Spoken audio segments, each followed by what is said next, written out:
And we are recording. Now, I am not sure how many people are going to care about the following, but I'm still going to go over it. I am streaming off the laptop right now rather than the PC because there's been a lot of lightning and thunder recently, and the dark clouds are playing peekaboo. So yeah, I don't like to keep the PC plugged in, and I'm going off battery here, which should give me... Okay, it says just under 2 hours now. I'm not sure this will take quite that long. And maybe I'll plug it into power at some point. Usually I start these videos with a series of brief little videos I've pre-recorded, and I tested streaming on this. Streaming is basically fine, it's just there's a tiny delay, but I think there's maybe 1 second delay or something between what I say and it coming, and I hope that's not going to be too much of a problem, but it's not changing anytime soon. The pre-recorded videos, though, there's a lag, so I'm currently not using them. It's possible I'll change later on, but I'm going to try to get across what I would be saying in these. So, taking it from the top, let's see. This video has spoilers for all 3 Transporter movies, and I bought this on sale, so there's no frustration with having overpaid. The video is going to be long, but I am going to put in a couple of time codes, and I think that's it. Oh yeah, and I'm going to try not to restate stuff I said in the other videos on the series. And that brings us to notes taken while watching. There we go. I still can't always get when I put in a number 2, it's not always gonna be clear if it's a 2 or a 1, but that's what Roman numerals are for, is what I've recently decided. Here we go. The opening is different from the first 2. I quite like that. Now, and we see 2 guys stealing a single bottle of booze from the ship containers, and, you know, they're like, it said booze, you know, the thing said, you know, of course they're not going to put, like, toxic waste in the shipping manifest. You know, that's, yeah. So you know, I think it's a quite good way to early on establish exactly what the stakes are. Just, yeah, the stakes. The scope we only learn later in the movie. We were told, you know, what was it, 12 ships with this stuff. You know, we only really see the one, basically. But let's see.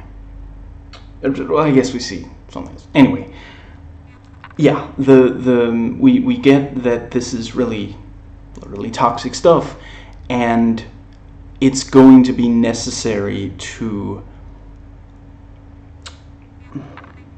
what's the word? Right.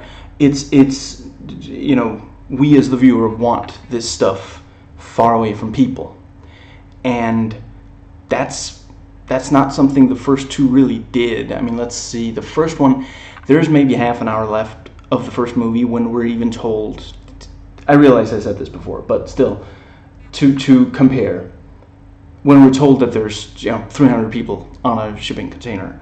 In the second one, let's see, the virus, well, I think once we're told that it's a virus very early on.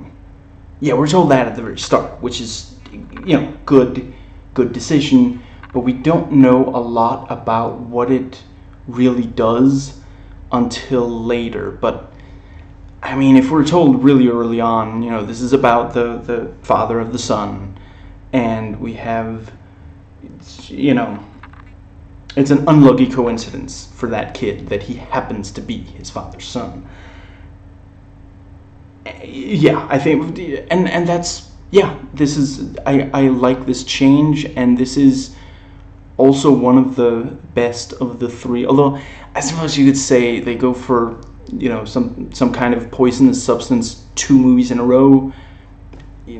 I'll grant that that's, but I like that we get such an early indication of just how powerful. They go into the shipping container, and one of these barrels has been knocked over, and next thing we know, they're dead. I mean, it probably took a couple of minutes, but the other guys, they don't go in there without like masks on.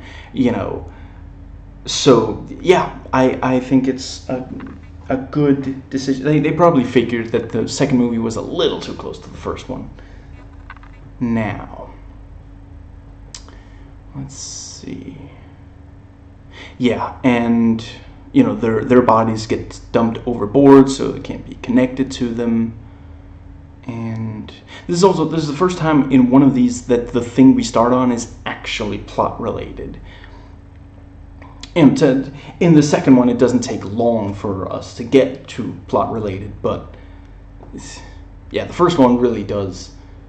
It plays its cards very close to its chest, I think is the saying. It really does not want you to know what the plot is until very late. But if, let's hypothetically say that she told him way earlier, at that point we're like, okay, get to it, get to the thing. It's like in Taken, not a spoiler for Taken, the whole thing gets started really, really early, and the rest of the movie is Liam Neeson, trying to get his daughter back.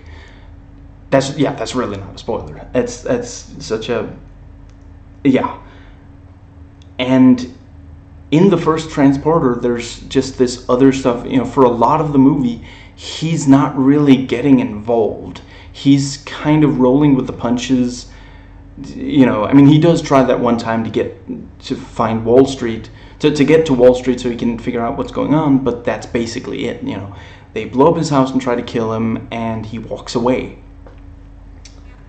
Now,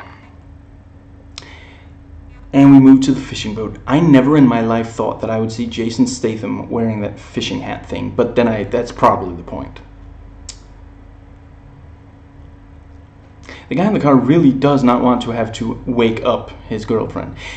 At that time, I honestly thought that there was some kind of thing going on with, like, her being drugged, or, sorry, she does turn out to have been drugged, but I thought that something, actually, now that I think about it, it did turn out to be exactly what I thought. So they kind of hinted at it, but then later, because for a bunch of this film, you think she's just a passenger. You don't think that she's the package. But yeah, that first time we see her, she fell asleep. What was it?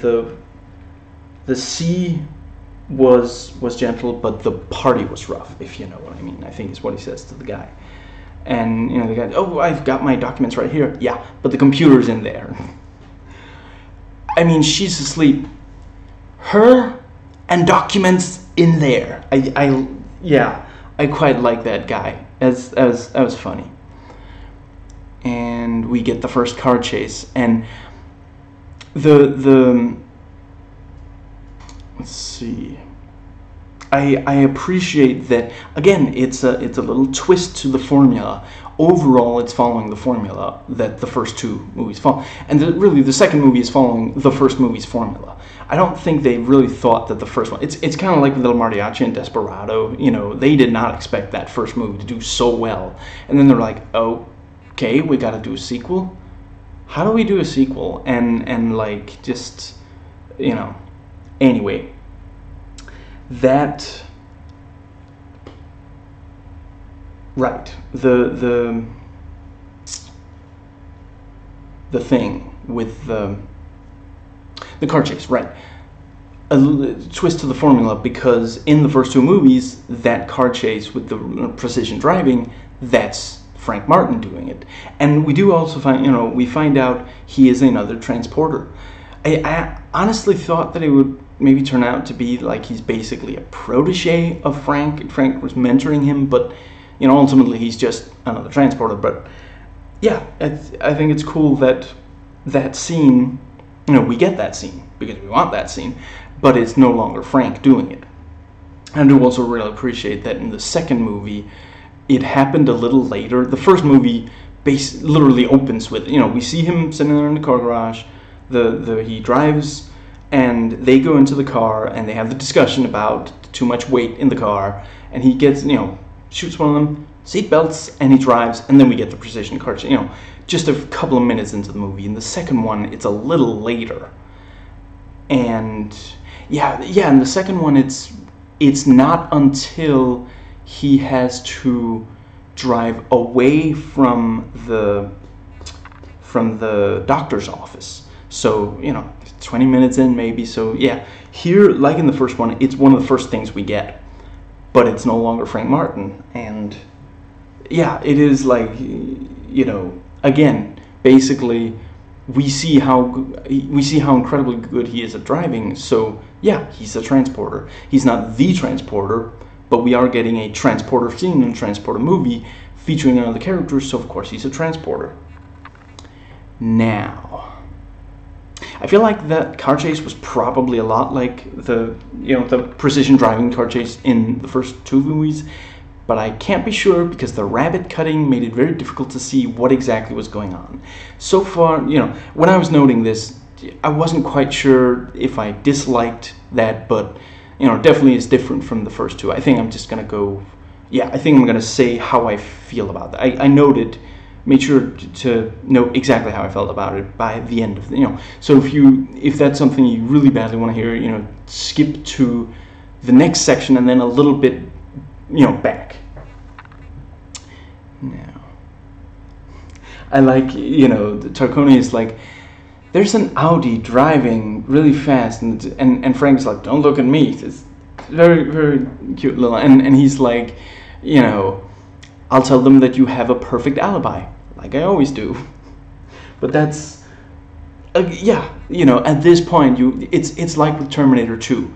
You have to have a little sense of humor about it. You can't play it completely straight all the time. I still greatly prefer the first movie, but that's something I will be talking about in the future yet again. But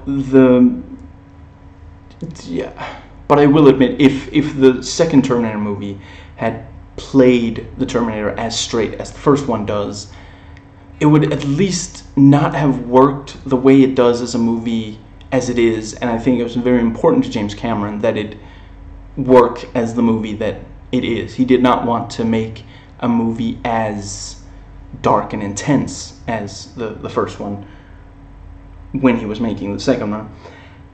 Anyway, yeah, the first two movies, I love the first two movies, but by this point, yeah, you kind of have to have a little, do some joking with that.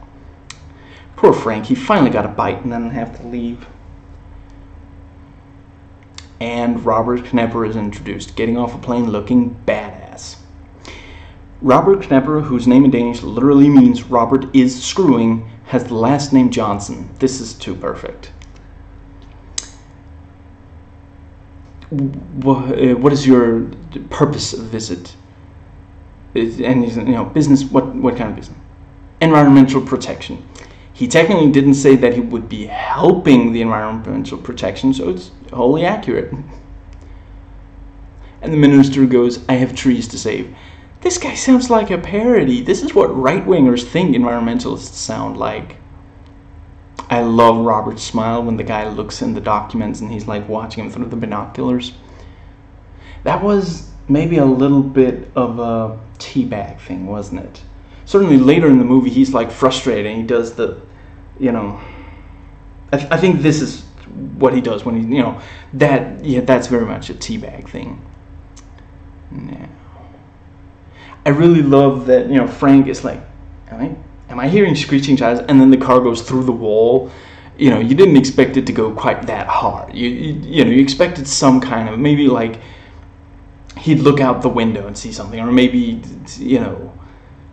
through a large window it wouldn't come through, but nope, through the wall.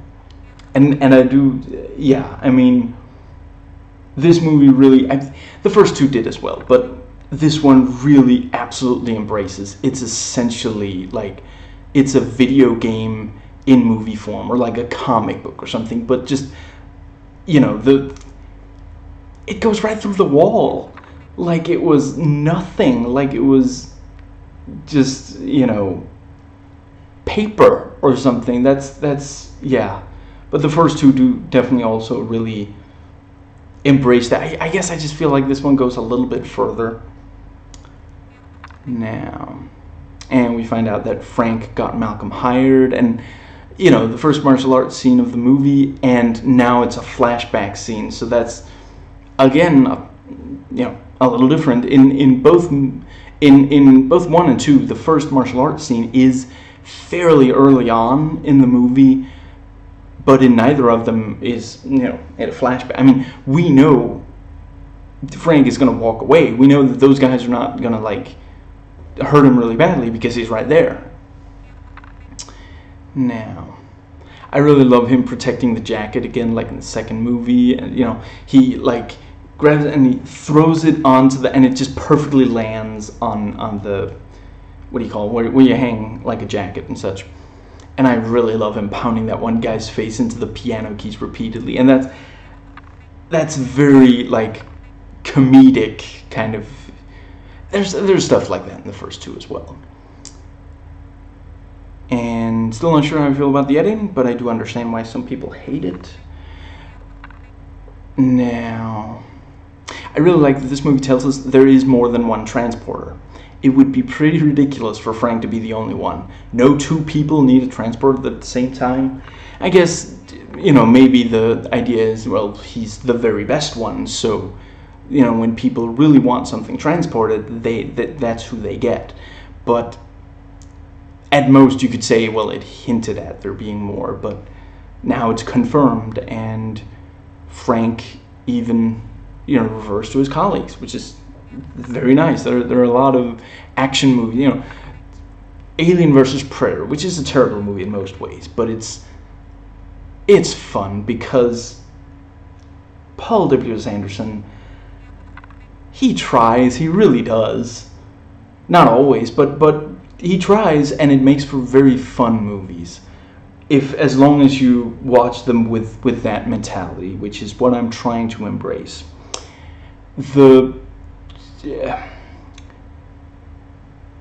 In AVP, you know, it's like, well, we got you because you're the best, and she's like, I can't do, you know, this climbing thing, and they're like, okay, we'll get the second best, and she's like, the second best, whoa, what, you know, popping the monocle, I can't believe you'd even said, just,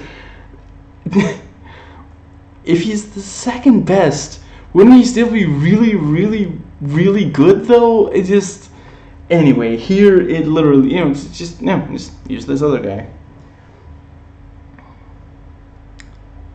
And, you know, now that I've seen the entire movie, you know, it's really corny that they do the am I in heaven thing, you know, both times that she wakes, you know, at the very start of the movie when she wakes up in the car, and that when it's Malcolm's car, and at the very end when she wakes up, and you know, again, you know, both times seeing Frank's face, and she's like, am I in heaven?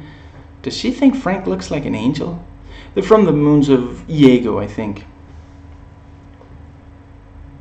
And the car explodes. Nice big fireball too.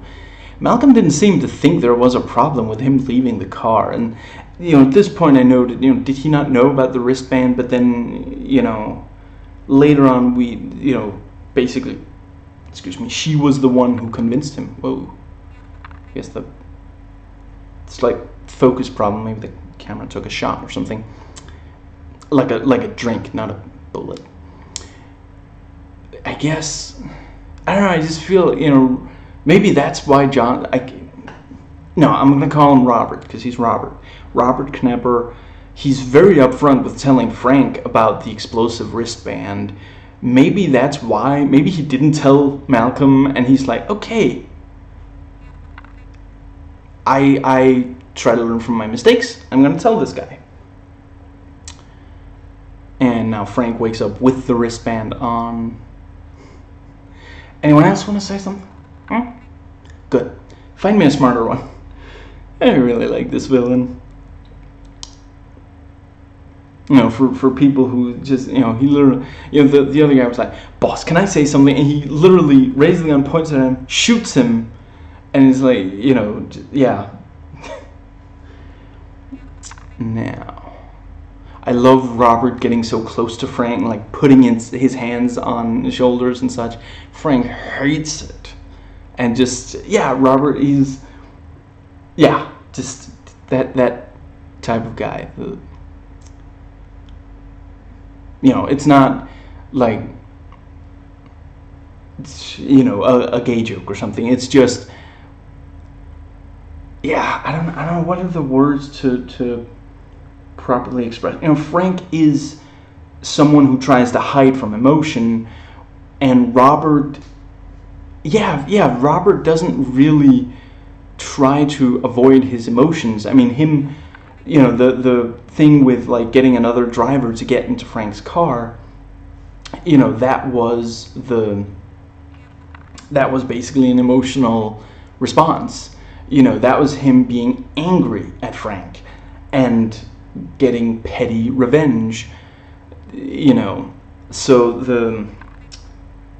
I was gonna say something, and I guess, yeah, the other guy being able to start the car like that, yeah, I mean, Robert does say we took out all the non-essentials, you know, so yeah, the thing where they have to input an ignition code was probably removed. You know, the switching, the seat, crap, what's it called? The thing with the numbers on the front and the back of the car, you know, that's still there, and he's like, that's a nice touch. And it's, yeah, again, like one of the, he's literally saying, you know, it's the bad guy saying to the good guy, I like this, you know, particular, like, character, you know, yeah. I mean, we've seen it in other action movies, but we didn't really see it in the first two Transporter movies, I think. I mean, certainly the guy in the second one did comment on it, but he was like, but I'm better. You know, I'm better looking, I make more money, and, you know, yeah. Now, and, you know, Frank is like, you know, I work alone, why, you know, and I think Robert's like, you know, take passengers, and he's like, no. Well, okay, and he almost shoots, and, you know from later in the movie, you learn if he had shot her, that would literally have undone the, you know, it's imperative that she survive. But Robert was, you know, and yeah, it's a cute little, basically Robert is calling him on, he's like, you know, if you don't take her in your car, I will shoot her. At that point, Frank is obviously, because that's the kind of person he is, he tries to avoid showing emotion, but he is not, yeah, you know, he doesn't want her shot. You know, even though a bunch of the people who watched the movie did. That's maybe a slight exaggeration. Maybe and slight. This thing is eating through the battery. Yeah, it's eating through the battery.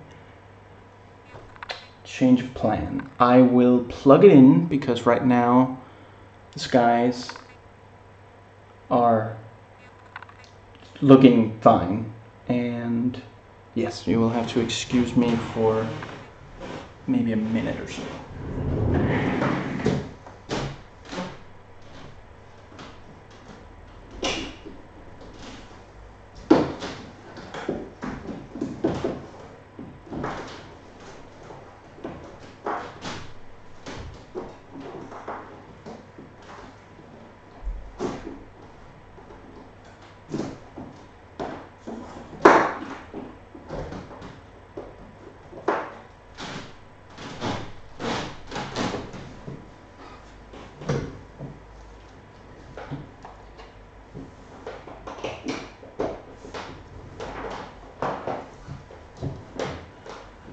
And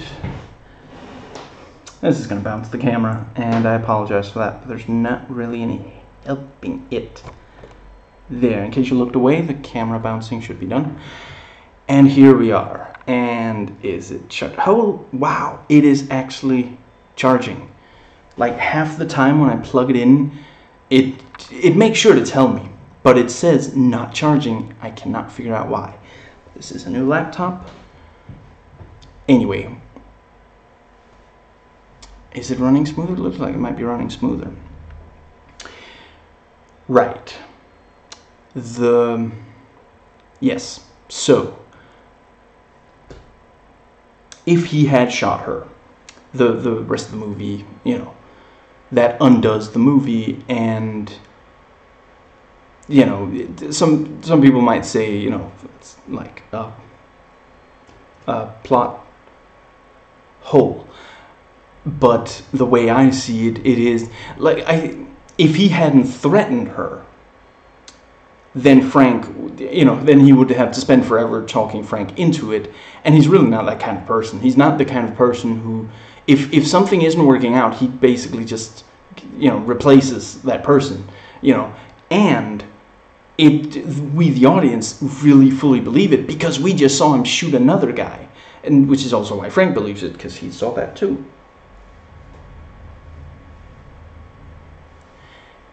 And Robert explains how the wristband works so that we know for the rest of the movie. I love how video gamey this is. This really, I mean,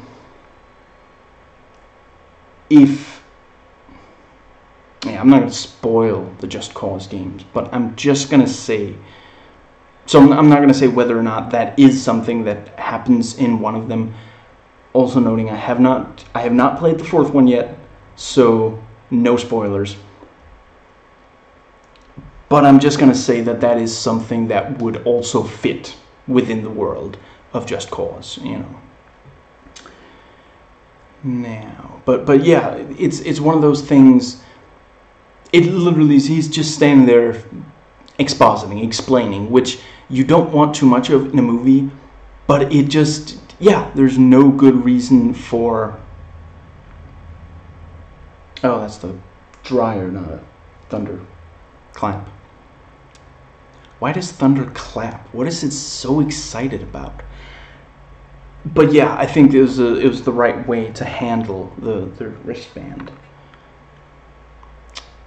You know, in the first movie, that's the kind of thing that specifically would be like, you know, yeah. Again, in the first movie, for almost the entire movie, we don't know anything about the human trafficking. So yeah.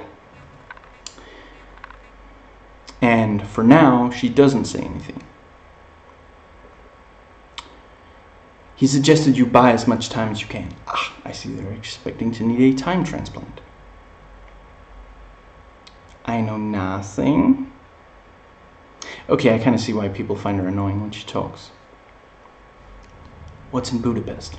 Goulash, beer, and he's already breaking the rules. Hand. I gave it to you so you could shake it. And we get, you know, an update on the ticking clock. The material is leaking. If they check, they will know. 24 hours, no more. I know that's not the exact quote, but that was, yeah. That's not something that needs explaining.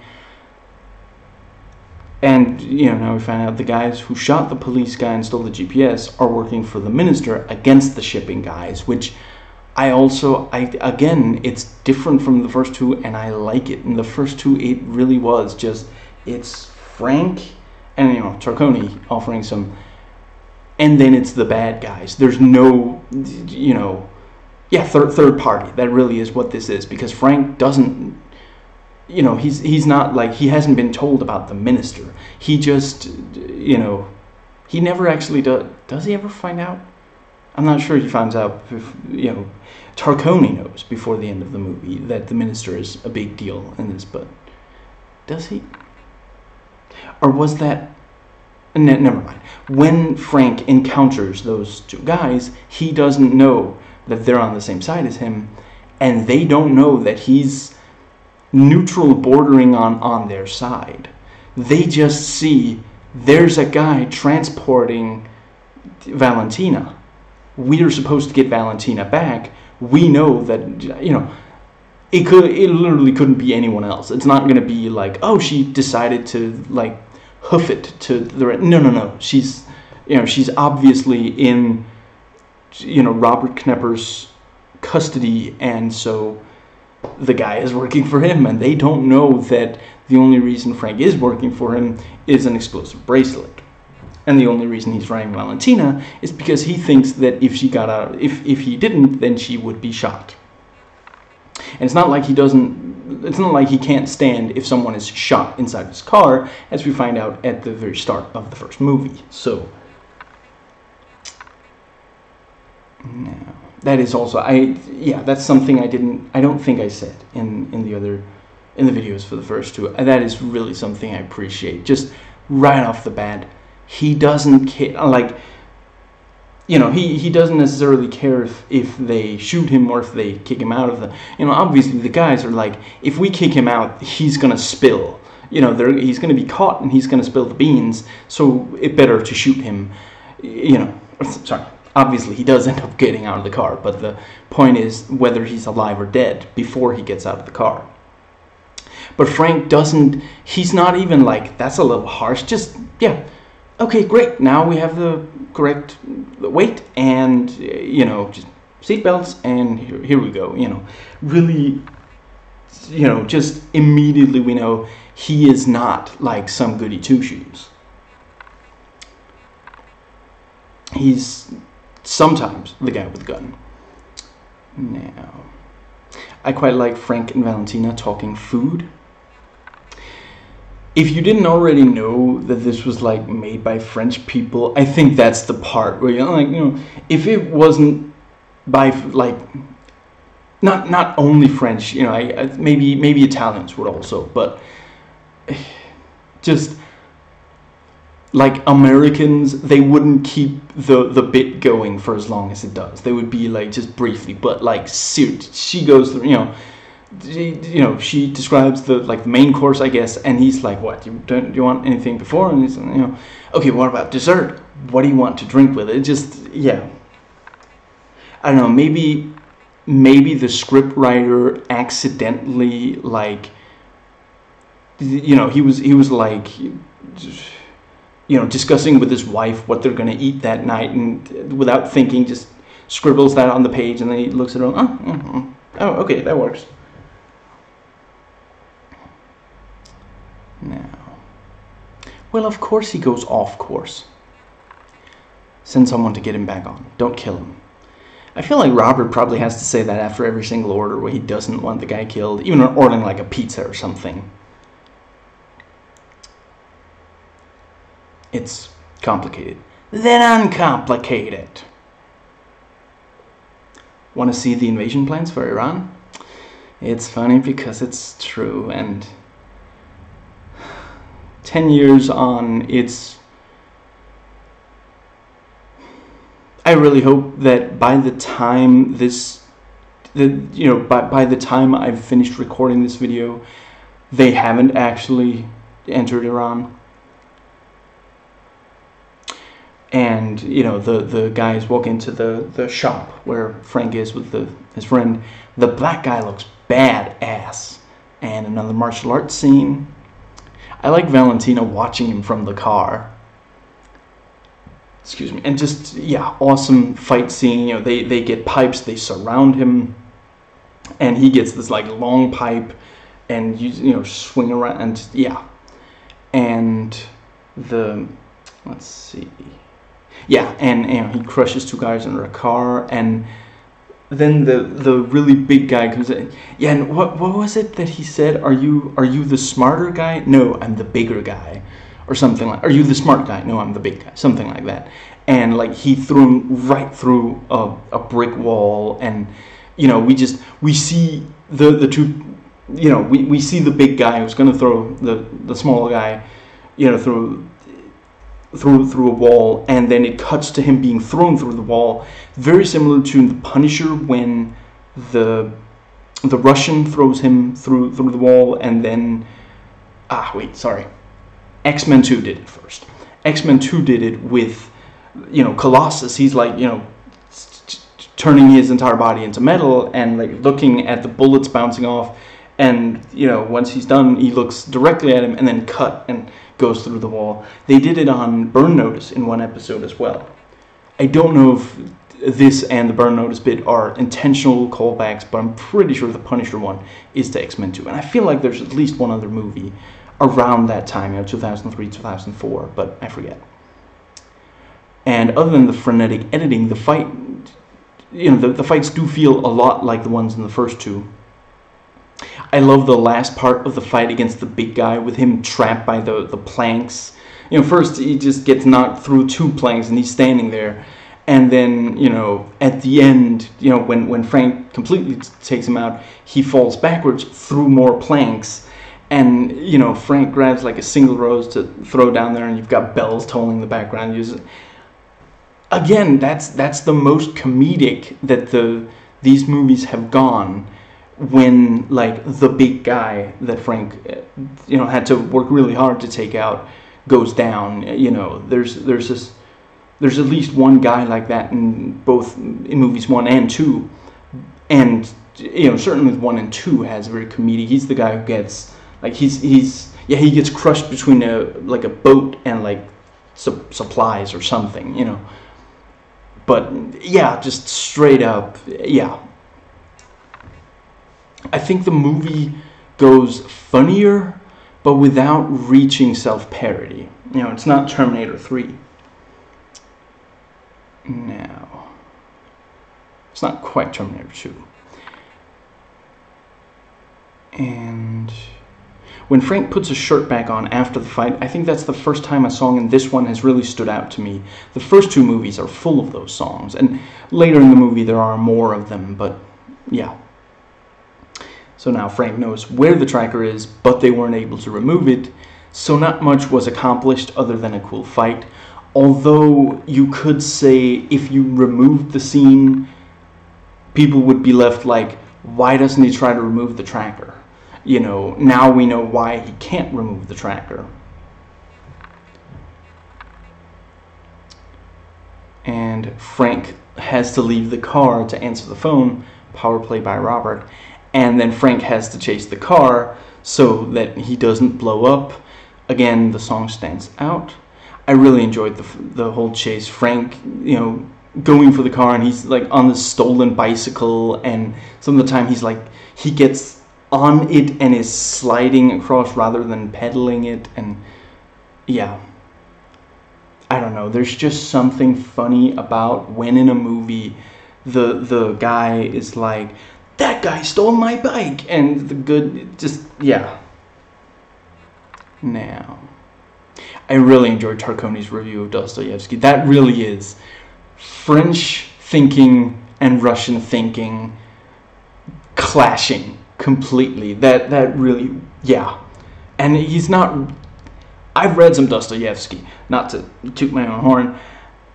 Yeah, he's pretty dour. It's great reading, but really doom and gloom. And that's also a thing where, like, in all 3 movies, there's some kind of commentary on where, in the first one, Tarcone talks about how he likes the women in this area, for example. And in the second one, he's like, oh, I want to go to the beach, Miami Beach, famous, And then in this one, he's like, the Russians, so dour.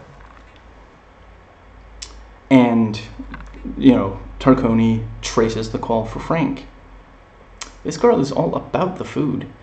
Based on his character quirks. There we go. As long as I don't have to say it 3 times fast. And of course she takes one of the ecstasy pills. And then almost the second one, Frank really has to stop her. Just, souvenir. And you don't want one? And then she takes one before he can stop her. And yeah.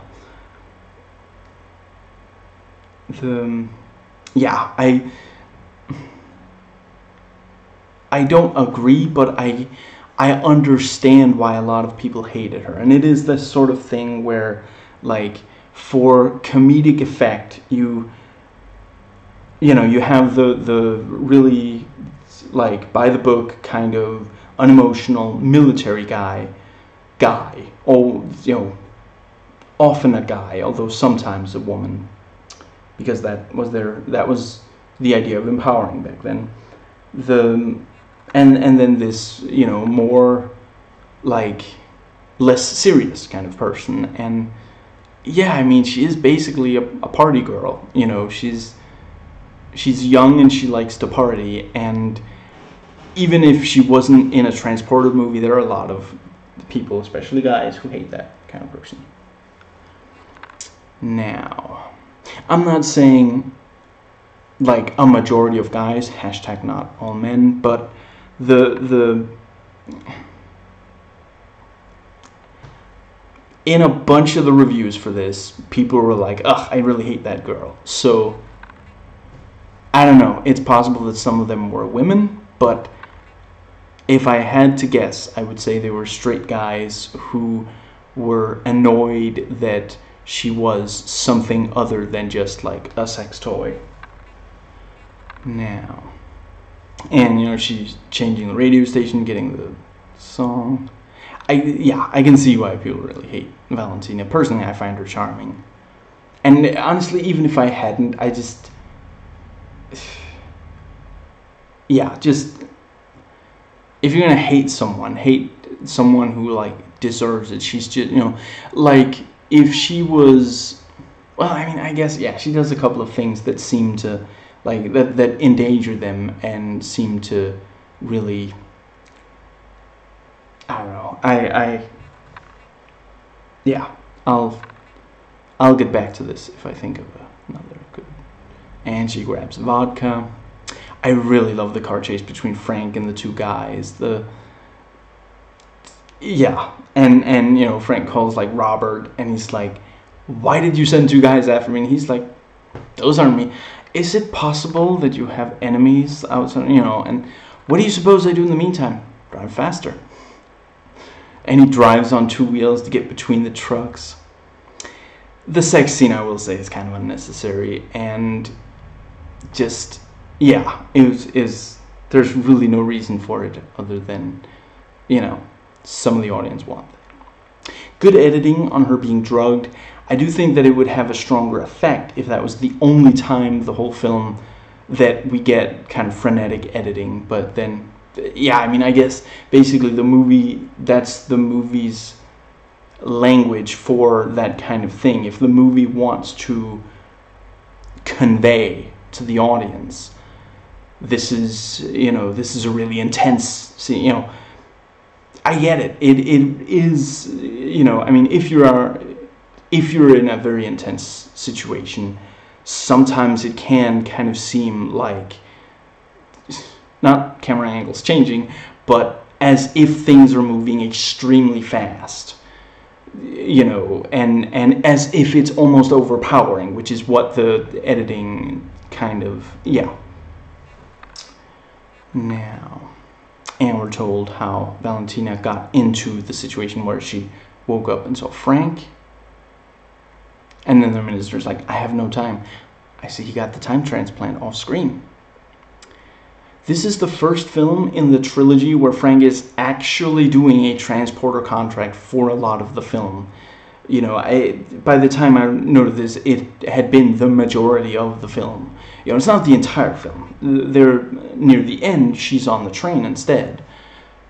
And at the very start, he's like refusing to do the job and such, but I would say it's most of the film. I'd say it's 40 minutes. That's not most of the film. Sorry. I don't. Okay, maybe it's not most of the film, but a good chunk of the film. And yeah, I really appreciate that. I'm excited to see how the series is going to do that. Because the first two movies, very specifically, the second one, he's not even the transporter for the entire film till the very, very end.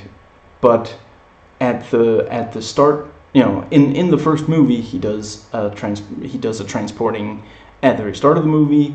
Then he transports, her lie, and then he's, asked to transport that briefcase, but that turns out to be a bomb. Excuse me. And for the rest of the movie, he doesn't even have his own car. It's in the second movie he does. I forget when in the second movie he doesn't have his own car in the whole movie, right? Because near the end he's like using a cab, or is that just because his own car was far away? I forget. But yeah, in this movie, for a big chunk of it, he's actually doing the transporter, which, it's one of those things. In a video game, you can do that. Tons of levels in the Hitman games are Hitman doing a contract. He's hired to kill at least one specific person, and he kills at least that one specific person. You can't do that for a bunch of scenes of a movie. People are going to get tired of it. There's a reason that very early in the first Hitman film, it literally is just, I'm not going to spoil that, but very early on there's a kind of twist to what's going on, and then he stops doing, not for the whole film, but he doesn't spend the whole film methodically working out contracts. And certainly there are, and the second film, it's, I'm not going to give that away here. Now, what I was getting at was, let's hypothetically say that the first movie was actually just the only way you get to an exciting version of him spending a lot of the movie transporting is with something like the explosive wristband.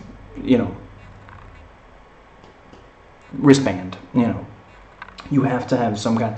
And if he had actually, if Valentina hadn't been the package, if he had been the only person in the car, that would also not have been that compelling, when that's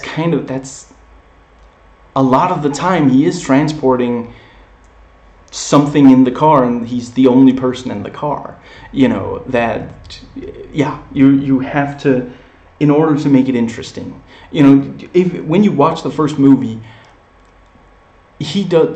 Frank does not spend very long just driving the car, just transporting a package without knowing. He learns pretty early on that it's a lie. He just doesn't untie her, right away. And then once he does, he doesn't intend to keep her untied. But we come to the end of the contract. The guys are on both sides of Frank, both ends of the road of this bridge. And there's really nowhere for Frank to go. It's, and you've got, Frank, Frank is like, no, go, or they will, what did he say? They will shoot us, or they will shoot me, something like that, and she agrees, and she goes, and and Robert's like, kill him, and I forget if that, I think, sorry, before that, does he say something specific to Valentina? I forget, but certainly they're face to face, and she spits in his face, and he wipes it off, and then he punches her in the gut and does this smile afterwards. Such a sadist. And they start shooting Frank's car, and he drives off the bridge into the water. Now, and he goes, his beloved car will be his grave. He leaves, he blows. He stays, he drowns. This might be the only time in any movie ever where the villain leaving the good guy to die actually does make sense. It is pretty ridiculous that Frank manages to survive, but he's Frank, and really you could say that about quite a few of those movies. It's ridiculous that they survive, but they're that kind of character. There was something else that I was right in the first movie. They fire the bad guys fire these high-powered rifles, automatic rifles into Frank's home, and then they blow it up afterwards. In the second one, them firing a bunch of guns is at the taxi.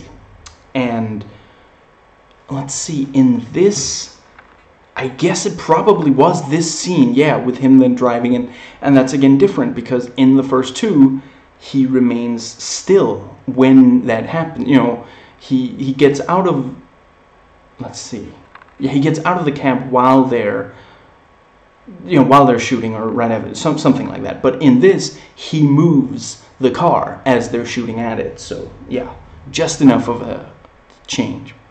And he gets air from the tires and uses the air from the tires to blow up the thing so he can lift. Yeah. And Robert almost shoots the guy for asking, you know, why don't we just keep driving around? I guess that guy's new. With a boss like that, you probably have to get to a point where you're like, you know, maybe I should just keep this to myself. But yeah. But then we wouldn't have the fun of him continually either shooting or almost shooting. Now, I mean, when you think about it, he does not fire very many bullets over the course of this movie. But each time, you remember it. It's memorable. I really love them getting Frank in his car out of the water, using a tractor, and you've got Ukrainian folk music playing. And Valentina's on the phone. It's like, Papa? She doesn't have any sugar in her mouth. And Frank leaves Torconi in the road. Excuse me. It's interesting that the ticking clock in this movie is not people will die immediately when the ticking clock reaches its, but that they will in not too much longer, because of the ships coming in. And it's one of those things where it would be difficult to reverse, once they unload the toxic material, but it's not like, let's see, in the first one, it literally is, these people will all die if they don't get the antidote in time. And let's see, the first movie, it's not that they will die the moment that, but I guess really in the first one, the climate, it's not so much of a ticking clock necessarily. I guess the audience is supposed to think, yeah, there were 300 people, but several of them died while transporting, crammed together like that, maybe they'll run out of air if, too long passes, or, yeah, but, here, it's a different ticking clock, and, really, it would be pretty ridiculous if in this one there was some kind of antidote, and they just have to make sure to get the antidote to, yeah. I like Robert explaining that he didn't want to have to kill anyone to get these results. It's just, when things don't work out, I have to, I guess, I'm not sure he says not kill anyone, but he didn't, yeah, some of the people he has killed, he didn't want to have to kill, he wanted it to go completely smoothly, but it didn't. I like that's, and again, that's very different from the villains in the first two movies. They are very, they don't mind killing people or getting people killed. Let's see. Now, let's see.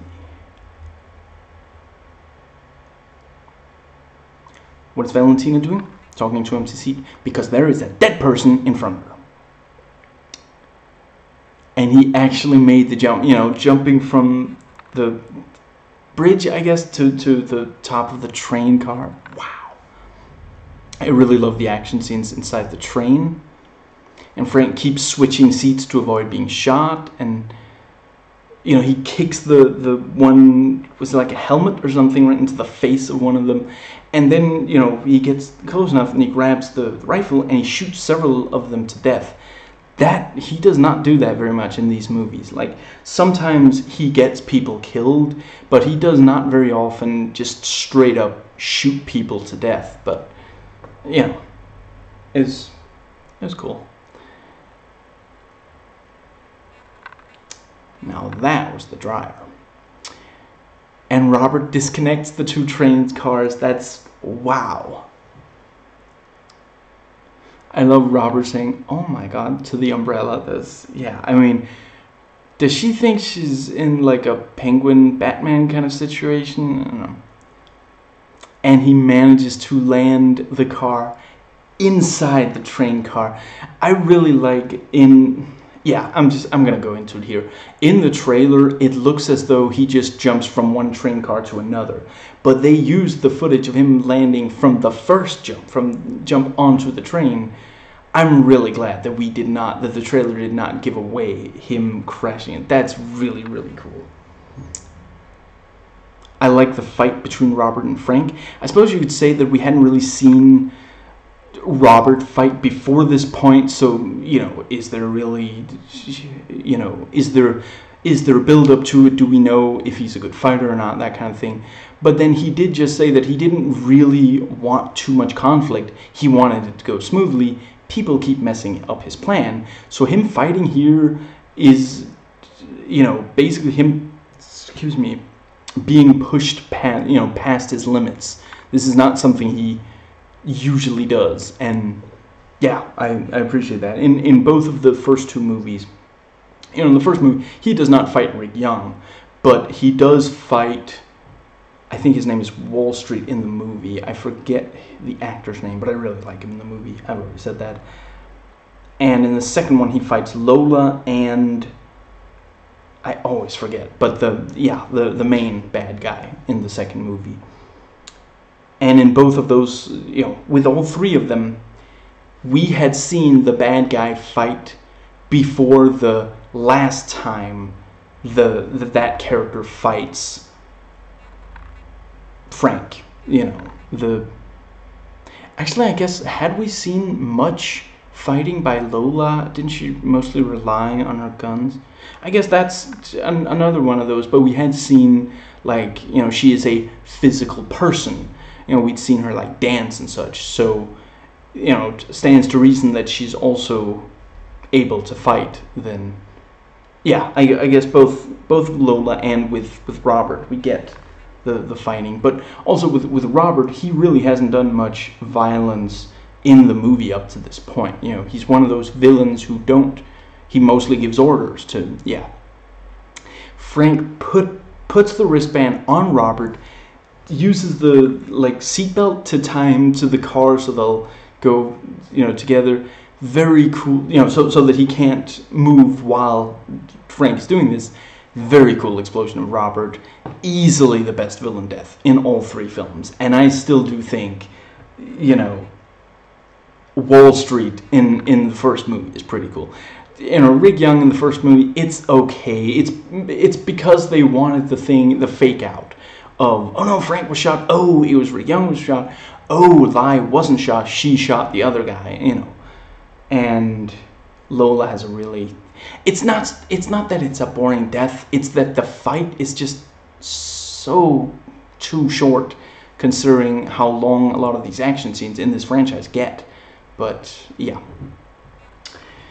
Now, and they stop the minister from signing just in time, and he tears up the papers, you know.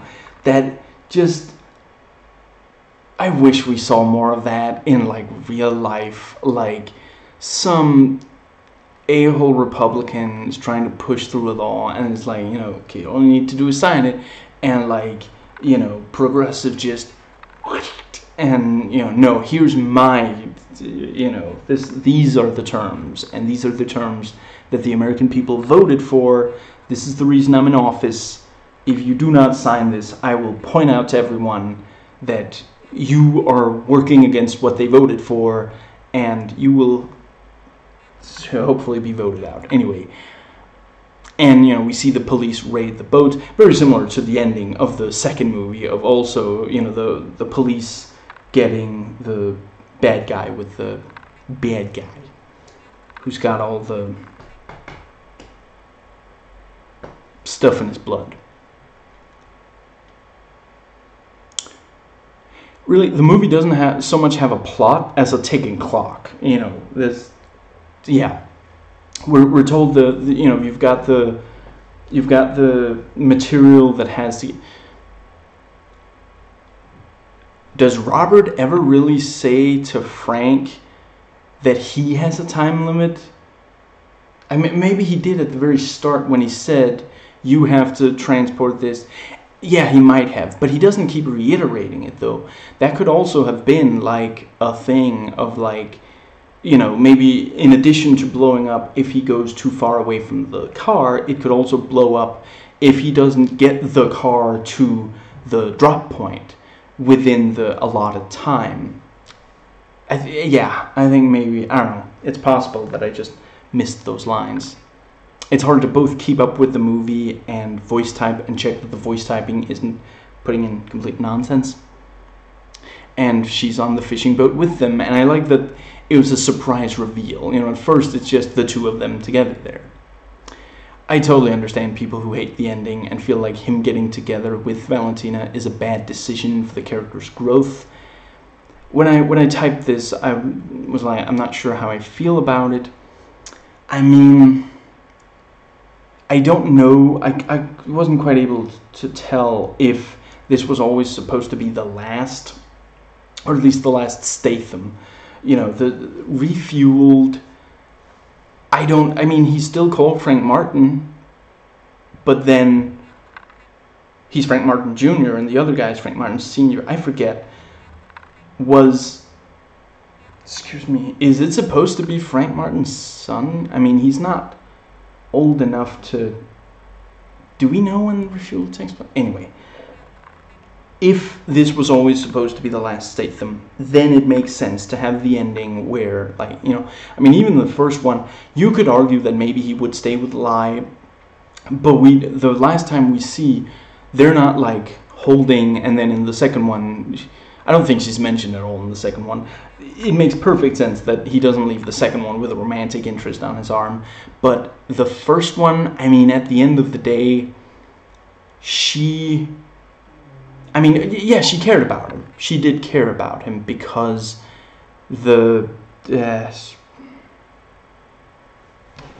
one second.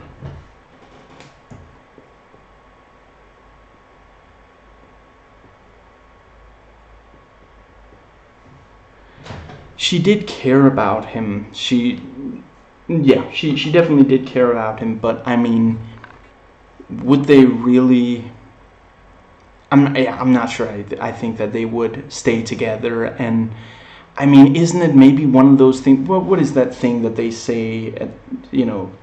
I think it's in Speed with, if you form a relationship based on a really intense experience, it's not going to last very long. Something like that, Yeah, I mean, would she have cared about him if he hadn't freed her? That's not a good basis for a relationship.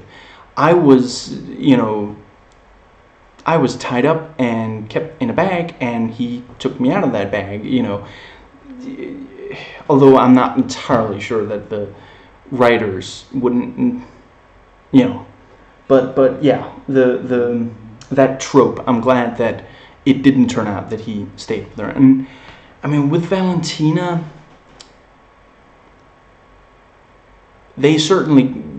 she behaved the way she normally would when she was around him in the car, pretty much, and yeah, in the first one, for sure, Lai in part wants Frank to help her save these people. She knows that she can't do it herself, and she's not going to be able, if she goes to like the police, what is it? Yeah, they say, oh yeah, you'll get it done in 12 months, In this, she's herself when he's around, and he's himself when she's around,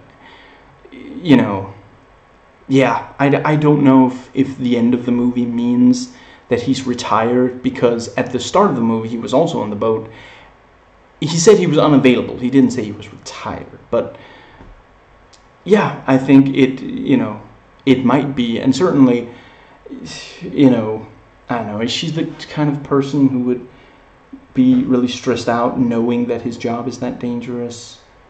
Or he obviously couldn't bring her along for assignments. I don't know.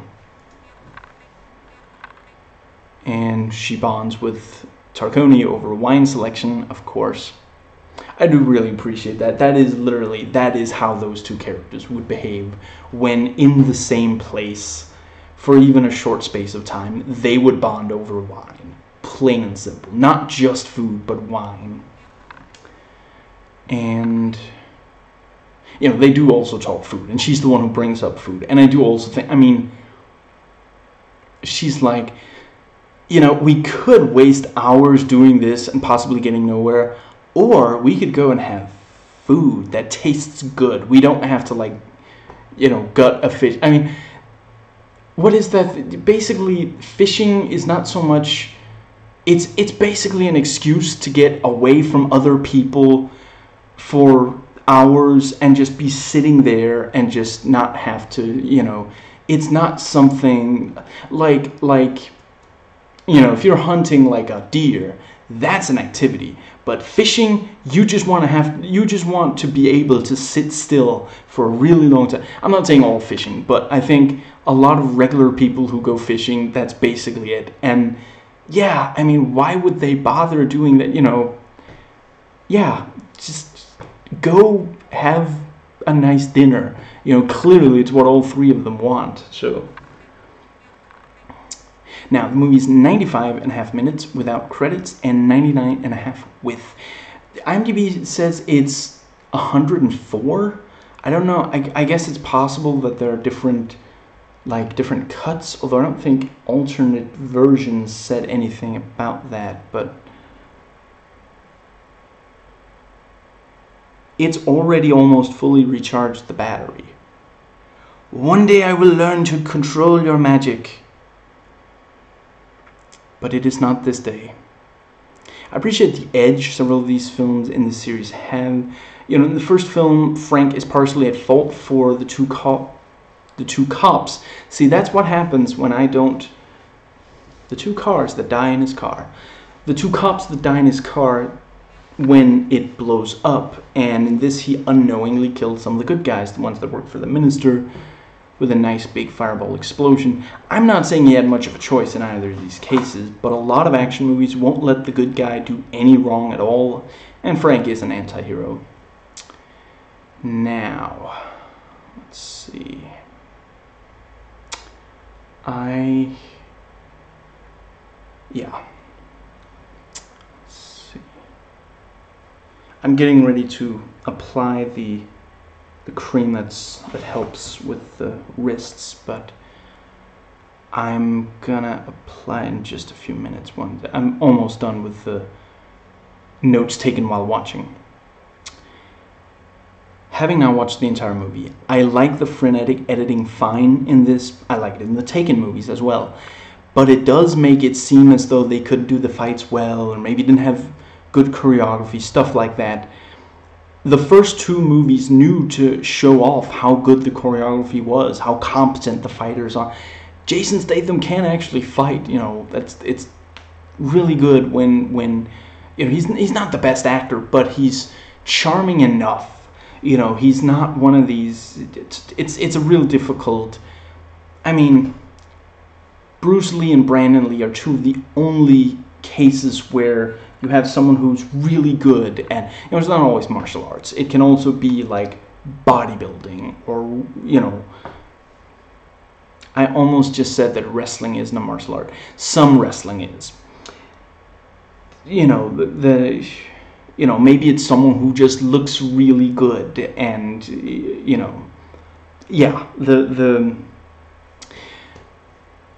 those are some of the only. I would also say Mila Jovovich is a great actress, but was she right away? And did she always? I know that part of the reason she was hired early on was her looks. She was a model. So that's probably part of why she got to act. I forget what the first stuff she appeared. Well, I mean, yeah, she's on Married with Children, where she did pretty good, pretty well. Yeah. Anyway, there are not a lot of people, Bruce Lee and Brandon Lee, and they both died incredibly young. So, you know what? Maybe hold off on the acting lessons. Yeah, Dave Bautista. But was he always? He's great in the as Drax, but I don't know if he always was. Film Brain put the review of that movie back up where it was,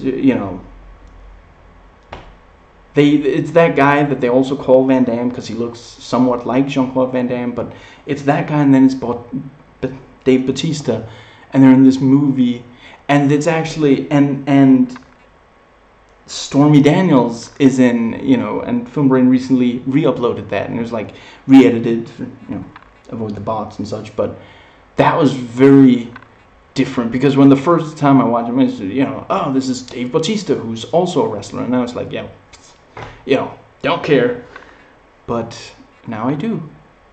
I sincerely doubt that I will go back and watch earlier Dave Bautista movies.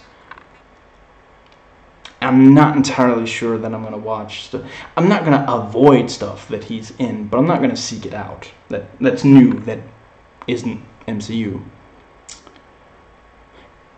Right, back to the,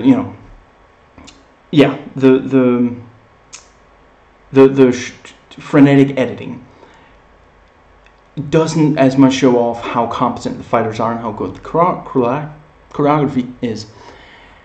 It works for Taken, where the fights are and are supposed to be incredibly short, so that it can move on to the next action beat. In Transporter, the fights are several minutes long, showing more. Taken has more of a ticking clock, so we wanted to move on really fast. Again, right from it happens very early on. His daughter is taken, and the rest of the movie he's trying to get her back. If he engages in like a fight that's like 5 minutes long or something, I haven't timed any of these, but I would say there's probably not fights where it's against a single person, but there are probably fights in these 3 movies that are upwards of 5 minutes long, where he's fighting a single group of people, and yeah, I mean, if while that's going on, there's like, his daughter might be sold as like a sex slave, please move on, and yeah, it's, and with Transporter, it's also these like little plot developments where Transporter movies don't necessarily have that many plot developments. It's just, so, and that's the thing, you can really tell that this is the guy from Taken 2 and 3. Now, I like the movie fine, maybe not quite as much as the first 2, but yeah, I enjoyed watching it a lot. I'm definitely going to watch it again, and not only because I own the DVD, and also not only because I'm going to watch it so that I can compare the show to it. That'll probably be once I've watched all the episodes and once I'm doing the review rather than the thoughts. But I enjoyed it fine. I definitely do think that there are things that it does really well that the others don't. But yeah, I mean, if I could change one thing, it would maybe be to change the frenetic editing to the, and then actually when you read, apparently the stunts were real, and it was like really tense for the people doing it, because they had to work really fast and do all these stunts really well, figure out how to do them so that it, and then it's hidden by frenetic editing. That's really too bad. However, I think the movie does a really good job of using Frank's job, of putting him in a new situation that we haven't seen before this movie. That's really, really great. That's something that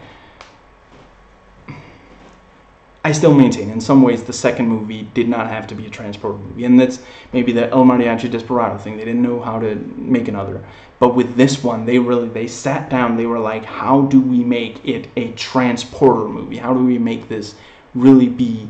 there are things that are very similar to the first two, but, I mean, yeah, again, you have the girl behaves the way she, but in the first movie, he has control over Lai, so he can just be like, I'm going to put the tape back over your mouth. Where in this, she's like, no, I'm going to take ecstasy, you can't stop me, and she's like, and she tells him to strip, and, while holding his car keys away, Although, that was probably also for, the ladies in the audience, but, yeah, it is,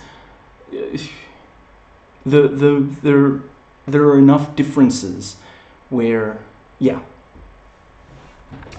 And that brings us to, that's where let's see.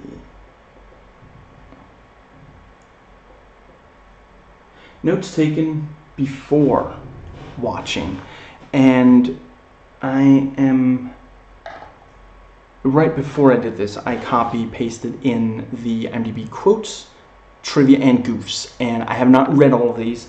I'm not going to sit and just read all of them out. I'm going to scroll through and, yeah. You don't want to do this. I don't think you're in a position to tell me what to do or do, or not, or what not to do.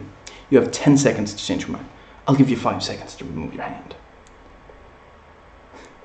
Do I look like a man who came halfway across Europe to die on a bridge? Okay. Be that way. There we go. And it puts the lotion on the skin. Let's see.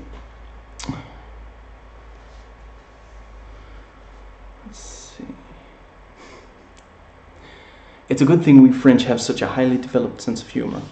With all due respect, the French think that Jerry Lewis is a genius. Jerry Lewis is a genius. Dean was a genius. No, Dean just stood there with a drink and a cigarette. My point exactly. Anyone can fall down and get a laugh, but how many people can do it standing still with a drink and a cigarette? And, before you're like, that's so stereotypical, that's so offensive to the French, do keep in mind the director is French. At least one of the writers is French. Luc Besson co-wrote and produced this movie, and yeah, he has a sense of humor about the French.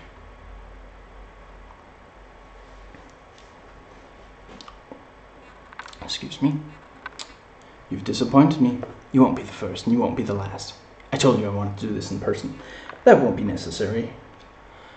You see, since we had a little chat at the beginning of the mission, I've been thinking, I don't need the best man for this mundane assignment. Any idiot with a driver's license will do. So, in the words of Donald Trump, I'm sorry, but you're fired.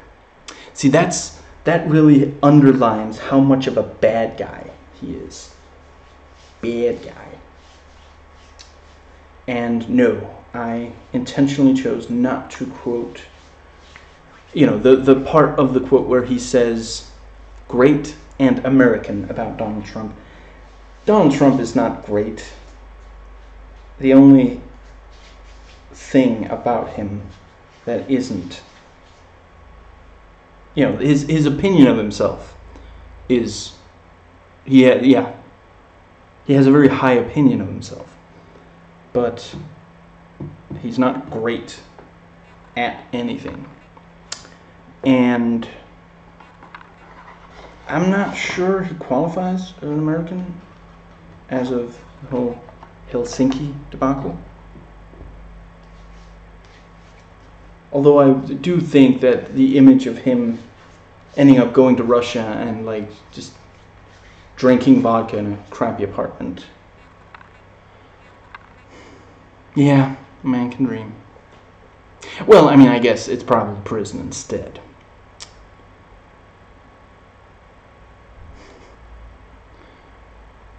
The sea is so restful. Is lunch ready yet? Mademoiselle, there is a certain progression to things. In order to eat the lunch, you first have to catch the lunch. And if we keep talking instead of concentrating, we're going to catch nothing. I have a better idea. Why don't we skip catching of lunch and go right to eating of lunch? I know a wonderful place just up coast of here where they make fish stew incredible. They use tomatoes and onions, a little amount of lavender. What kind of wine? Pink from south. A Chateau Neuf, perhaps. Chilled. Of course chilled. And for dessert? Let me guess, you're the smart one. No, I am the big one. I don't remember if he had a French accent, but I like the idea that he did. And you have the, am I not sexy? Yeah, you're sexy. You're the gay. No, I'm not the gay. I guess that was to settle it once and for all, because, the first two movies, supposedly, in part, he's supposed to be gay. I don't know. What's so funny? Hearing a dead man talking. I'm doing terrible on these accents, but yeah. Them's the breaks. Now, I'm afraid a day of leisure is cut short. There's a big mess in Marseille. Some madman driving an Audi at impossible speeds. Don't look at me. That is the first place the chief told me to look. But I will tell him you have the perfect alibi, as usual. Now,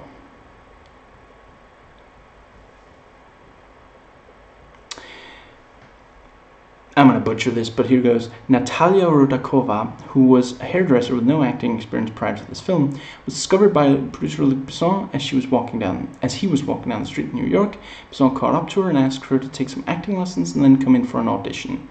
Considering that, I think she does fine. It's not a great performance, but really there are not very many great performances in these movies.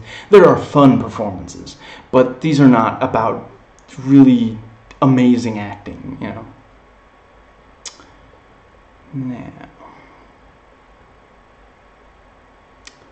let's see. All the car stunts were performed in real time without models and little to no CGI, which naturally provided its daily dose of challenges to Michel Julien's stunt team. Which is why it really sucks that they used such frenetic editing. You know what? Sometimes it almost feels like maybe you should have like a second team also cutting the movie. Although maybe that is, then eventually the powers that be say, oh, you have to combine them, and then we end up with Suicide Squad, which I still maintain is a fairly fun movie. One of the promotion posters for the film shows Valentina, Natalia Rudakova, posed holding a gun, despite the fact that nowhere in the film does she do so. My cover of the DVD, I tend not to show those anymore because the camera freaks out and can't, the focus goes all wonky and can't seem to get it back. I don't know how to unwonk it. But on my cover, she's dual wielding. So is Frank, which he almost never. He's dual wielding on all three covers, but he doesn't even use guns very much. He tends to use martial arts and cars. His car, rather. And Olivia Megaton. So I looked it up. Yeah, he was not born Megaton. He chose that name.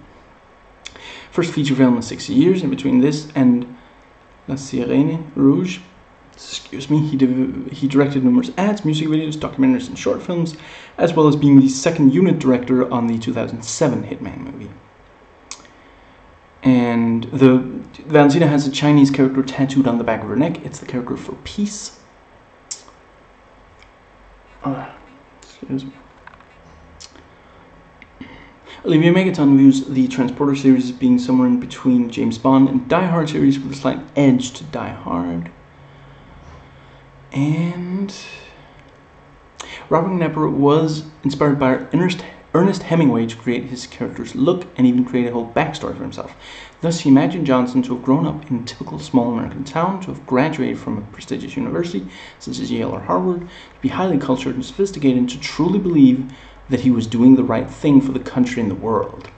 In addition, Olivia Megaton asked Nick Knepper to draw inspiration from Kiefer Sutherland's performance in Phone Booth, which, yeah, that shows. Now, let's see.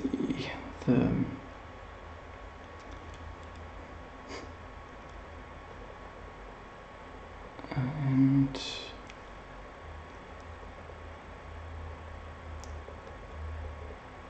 the fight between Frank Martin and Johnson was shot in 2 days, and Robert Knepper only had a stunt double for one particular action. Let's see. Only transporter film to be nominated for an award, but it wound up not winning anything. And Natalia Rudakova, it's been 10 years since this came out. She has not been in very much, which I'd like to see her in more. Now. Oh, and some people thought that it was important to state that they didn't think she was attractive. Go screw yourself. Go screw... Get a bottle, break it, screw that bottle.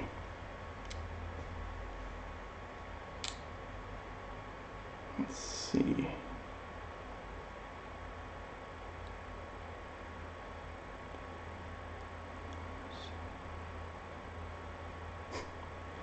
Footage shown in the Budapest scene has nothing to do with the city. Only the actual parliament is seen at the beginning of the scene. Every other place or facility shown as being Budapest does not exist in real life. Now, that's right. Transporter Refueled is a reboot of the trilogy.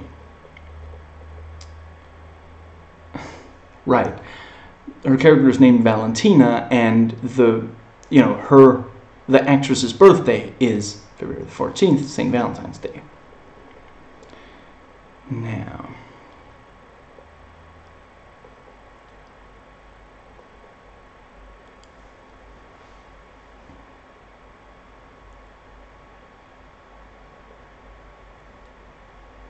and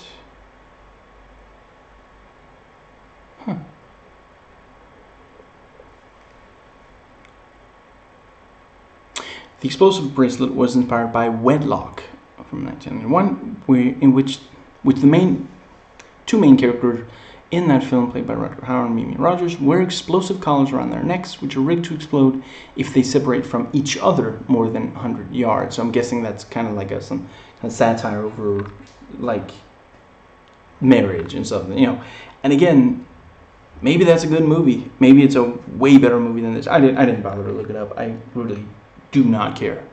So do not care. But yeah, taking that element and then making it like, you have to stay this close to your car. And yeah, that's just...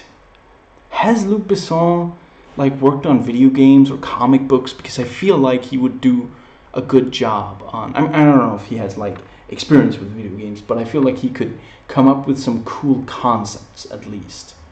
But yeah. But that is if you don't actually have video game developing experience, you just come up with cool ideas.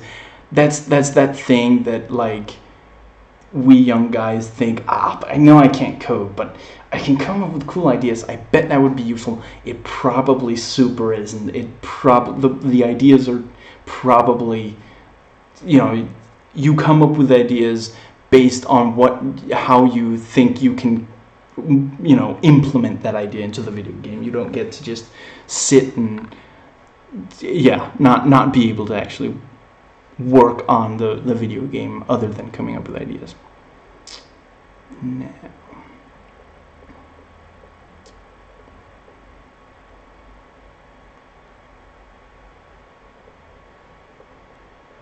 okay, so here we go. These are Goofs, and I am probably not going to read very many of these aloud, but I'm going to try not to just have a bunch of dead air.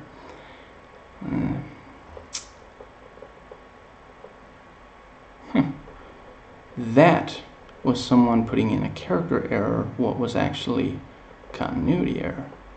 Some people, I don't know, maybe it's not explained well enough, I guess, on the, I don't know, I guess, yeah, as far as I understand, a character error is when a character makes an error that you wouldn't think that character would. Like, Frank would recognize military strategies, for example, and if someone tried to pull something like that on him and it worked, it'd be a character error. Why didn't he recognize? But let's see. But some people seem to think that other stuff. Let's see.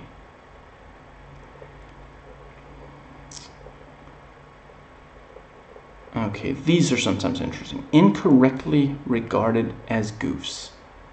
Oopsie. Oh, yeah. Some people thought that Bucharest was misspelled, but it can, yeah. And let's see. Where's the left front door? Car ring out. I've seen the rest of the movie. I knew again. The window could be replaced when Frank was at the garage, meaning called Inspector Ciccone. Yeah. Now, plot hole. Yeah, Frank drives an armored and bulletproof Audi that numerous bullets fail to leave marks upon, yet twice he is able to easily kick out a window with his feet. That's, yeah. I don't mind, but it's, if you're going to be, if that's something you're going to care about, yeah, I can't really argue that. Let's see. And yeah, when, near the beginning of the movie, when the two ship crewmen die after being exposed to poison chemicals inside the cargo container, their skin is bloodied and appears melted from chemical burns, which implies some type of biological poisonous gas deadly to skin contact. However, shipmates investigating the cargo container break-in are wearing gas masks with their face, hands, skin exposed. That's, yeah. Now, when Valentina first shows Frank the explosive bracelet, it is quite obvious that the bracelet is large enough that with a little soap or other lubricant, she could fairly easily slip it off her wrist and leave it in the car. I don't remember well enough, but I can imagine that's probably true. And yeah, when underborn in the lake, Frank uses the air from his tires to breathe and raise the Audi to the surface. Yet when the car is recovered to the shore, the tires are fully inflated and he drives away on them. That's, yeah, again, completely. Now, and then something about the fishing, which I could not care less about. And yeah, during the fight scene between Frank and Mr. Johnson, Frank removes his explosive bracelet without a key, places it on Johnson's wrist, when earlier Johnson had to use a key to remove Valentine's bracelet. That's listed as continuity. That's really more of a plot hole. I guess maybe Frank should have been able to grab the key and then, but yeah, without that it is a plot hole, I think. Let's see.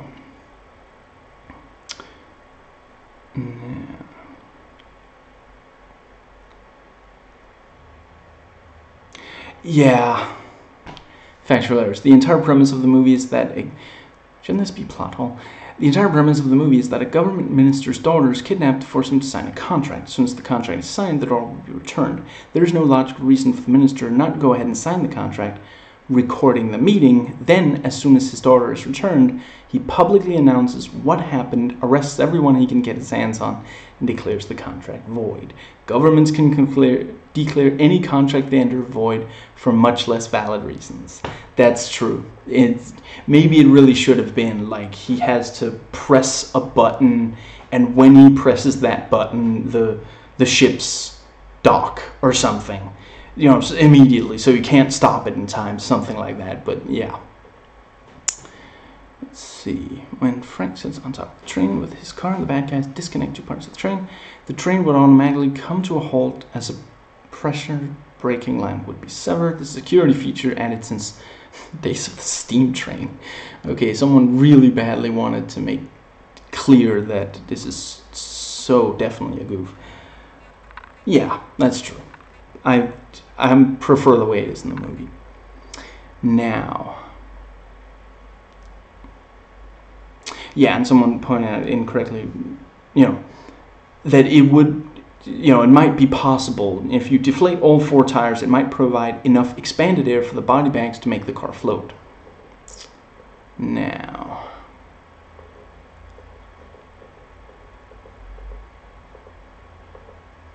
right, the lake water flooding into Frank's car would short circuit the transmitter, so triggering the bracelet's detonator. That's, yeah. And here we are at my own notes. Should I just make a... I think I will.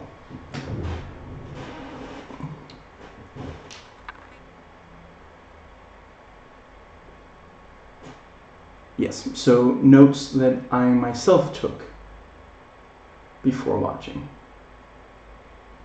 And I guess I'll title the other one IMDb stuff or something, so you don't have to wade through that whole... Yeah.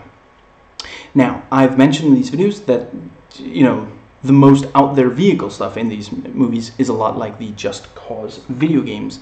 I'd like to add to that other stuff from movies that are very Just Cause. The part at the start of Charlie's Angels Full Throttle where they drive a truck and then use a helicopter to escape, as well as later in the movie when someone floats off a building using a wingsuit, and the tank and plane scene in the A-Team movie, and also the helicopter catching thing seen in the A-Team movie. Yes. Now, these are some notes from that I discussed some of these movies with my physical therapist, and he had watched this movie, so here's what he said. Yeah, he said that the plot is vague. Yeah, it doesn't bother me, but I think he's right about that. The movie spends a lot of time on nothing. Again, agreed, but not bothered. It feels like it was made because the first 2 did well. I'm just going to keep reading these and say if I, at some point, disagree. Let's see. And the concept was perhaps played out by then. I don't think so. If this movie had been the second in the series, and then the second movie had been the third, then I would have been like, okay, you didn't go anywhere interesting after, I do really love the second movie, but I don't think it needed to be a transporter movie.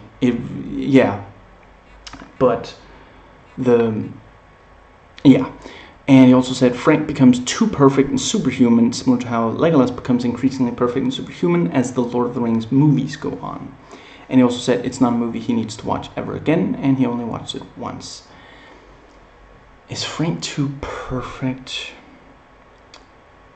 I don't know. I think it goes right up against the edge, but I don't think it quite crosses it. I was never like, okay, well, obviously he's gonna get... I was always excited. And that, I think, is the way... I mean, I was excited during those scenes of Legolas as well, but, it is too perfect. And honestly, also Bourne in the Bourne movies. I think the first movie is really the only one where what he is able to do makes sense from what, like, a human being can do without just... Yeah. Now... There are creative action scenes in these movies using props. In the first movie, you've got the oil and bike pedals. In the second movie, you've got the fire hose. And in both, movies, he uses tables for cover against gunfire. Let's see. I mean, in this, it would probably be when he grabs the big pipe in the garage. Yeah, I would say that's probably... I could... maybe see if some... Yeah, I mean, I guess that's not quite as standout and as...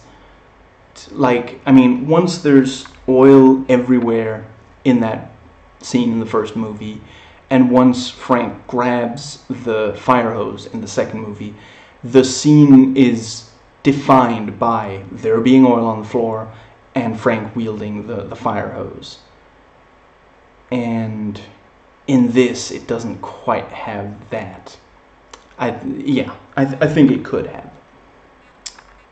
And yeah, that's one of the things that the film could have done better.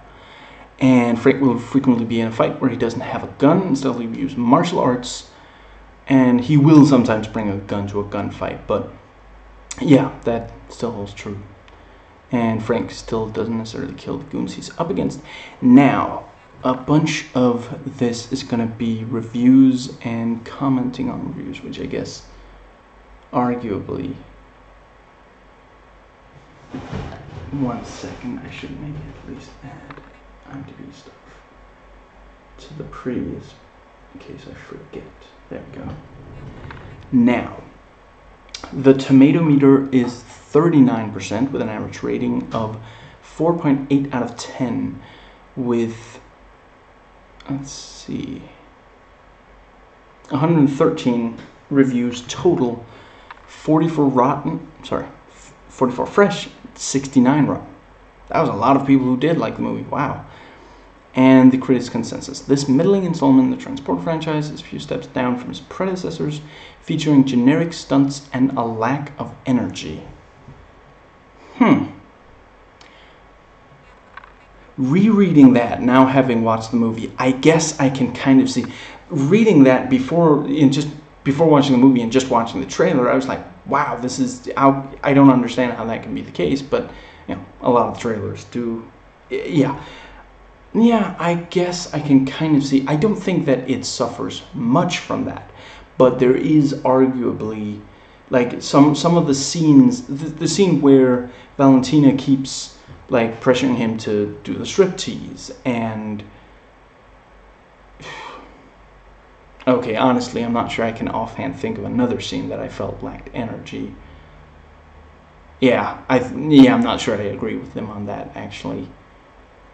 Generic stunts.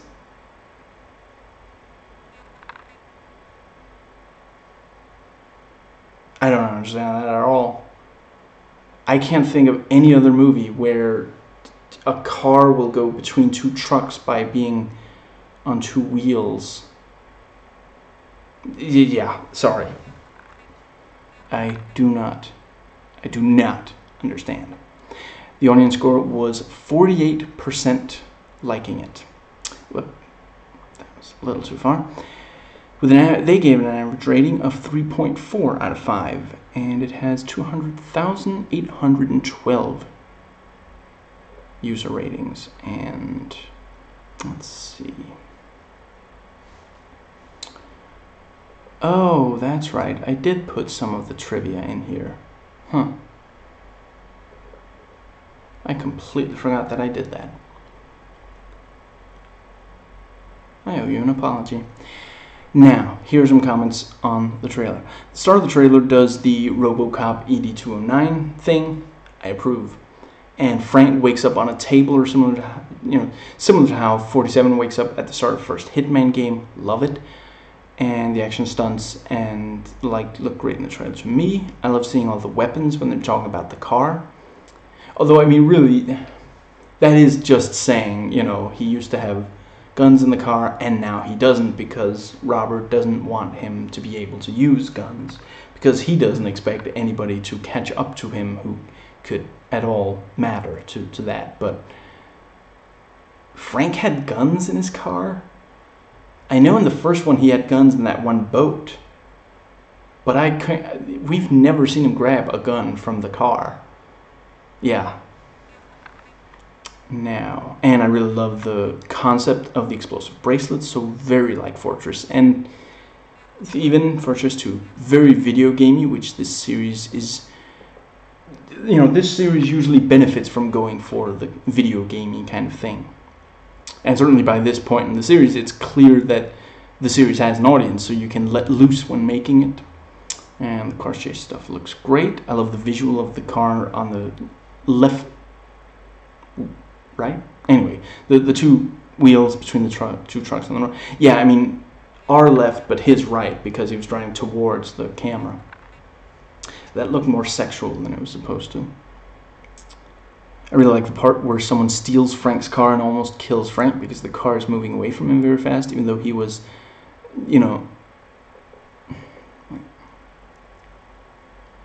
One second. And it almost kills Frank, even though he wasn't intentionally staying away from the movie. Must be from the vehicle.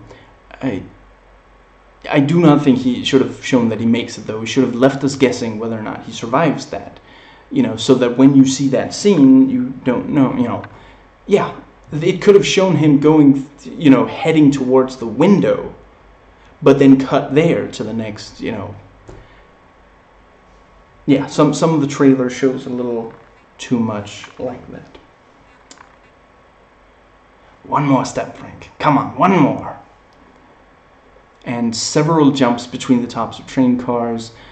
And I do wish it didn't give away at least one of the two landings. And I did note here, you can't tell which it is. And, it might be the first, which we know he makes, or he couldn't attempt the second. I do still think, show him attempting the jump and then cut to, Now, I like the cuts to the female lead and her reaction shots, although I did kind of note she does not say much in the trailer. Maybe they knew people wouldn't like it when she did. The trailer for movies 1 and 2 did have the female lead talking, although not much more than here, but they also didn't show the female lead as much as this trailer, without her talking or doing. Maybe a big part of it is she's not doing anything. She's just reacting to stuff. She gives a look. Where in the first two movies, when you see in the first movie's trailer, when you see Lai, it's like he just takes the tape off her mouth and she's like, you're in deep trouble. That's a memorable shot. But in this, it's her, looking or doing, she's. And that's the thing. In a lot of this movie, she doesn't really do anything. I didn't mind it, but it does make it harder to put her in the trailer without having that kind of be. Yeah, I mean, they could have cut in a bunch of her lines, since she has a lot in the movie, but which is also there are very few of them in the IMDb quotes page, but yeah, it was more difficult to get, because you have to have her in the trailer. She's in most of the movie, Now, rewatching the trailer right after having finished watching the movie, there is some deceptive editing in the trailer. In the movie, we didn't see a glow when, I'm almost 100% certain, because I didn't look at my notes. I was watching the scene. We didn't see a glow when Frank is on the bike right before he gets into the car. But that's also, it wouldn't glow right there, because that's right before he gets back to the car. And I don't think we saw it really much of an indication that it would blow up. We just knew that it would. But, yeah. And it shows the second jump with the train cars, but the landing of the first one. But if they were going to cut in, landing, I appreciate that they did it like that. We see him jump, and we know he lands, because we see him jump from a car, so he must land. But then the second one makes it look like he made the jump all the way. I really appreciate that. I thought that he was going to make it, and I was really surprised when he crashed through. And I also noticed that it showed something from every single action scene. I'm almost certain there wasn't a single action scene in the entire movie that we didn't see at least something. I mean, I guess we didn't see the car going through the wall in his home, but that's it. And I'm not sure if you want to call that an action scene, really. It's an action beat, but not an action scene. I should also briefly note, I completely forgot to note that earlier. I have watched the DVD extras. I think they took somewhere between half an hour and 45 minutes. It's a bunch of, there's for example, what's it called? Pre-visualization with director commentary over. And then there's one 16-minute making of. I have not watched the commentary. I probably will fairly soon, and if there's something on there that I want to add, I'll probably add it to the description box. But I didn't want to get anything spoiled. I mean, even if I only listen to it and I don't watch it as it's playing the commentary, they might still say stuff that's going to spoil. let's see. Yeah, never mind. Now, yeah, this is where we get into, I think some of these are user reviews, but this is where we get into reviews. Let's see. And this one guy says the dialogue was pretty horrible. I don't agree, but I can see, it's definitely not for everyone. And it definitely does have, like, the action scenes, especially anything with the cars and all, were laughably unrealistic. You are not watching the right movie, dude. Now, let's see. Anyway, a lot of the main audience for this movie are not going to like Valentina and her relationship with Frank. And again, yeah, she has a lot of dialogue. She has a lot of, she doesn't have a lot of scenes where she has dialogue, but in those scenes she has a lot of lines. And there are some scenes where she really acts the way she would act, even though Frank wants her not to. And yeah, a lot of the young straight males who are super into these movies can't stand scenes like that and women like that and such. And yeah, it's if you don't, it's, Luc Besson, he also put, what's his face, the really annoying guy, black guy from the Rush Hour movies. He in the Rush Hour movies, he is incredibly obnoxious. I honestly think they managed to make his obnoxiousness funny in The Fifth Element. But yeah, he's in The Fifth Element. Again, he has a bunch of lines. It's not like Luc Besson never puts really obnoxious characters in his movies. It's, yeah. Now, let's see.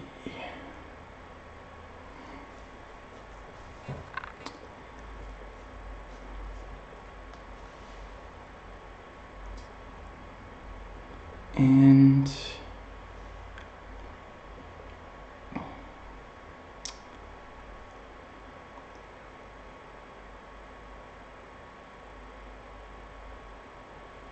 let's see. Honestly, yeah, just briefly, this is a quote from a user review. The love interest, in quotes, who was incredibly and sulkily underacted by Natalia Rudakova, wasn't even cleverly vapid, but just plain stupid. Yeah, I think, again, it doesn't bother me much, but I think that's a very accurate way to put it. And that is something I strive for in these videos, to accurately describe parts of the movie.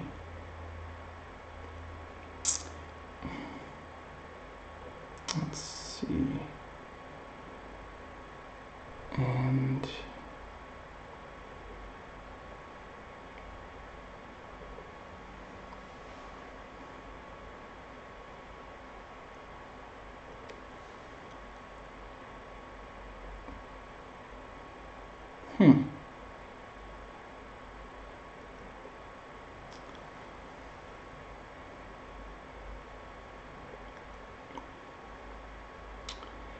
And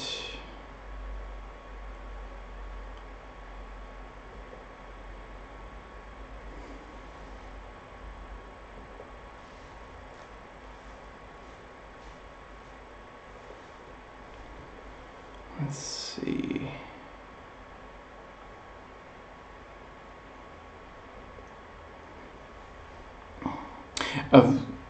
This is from a critic's review. He points out that the frenetic editing was very common.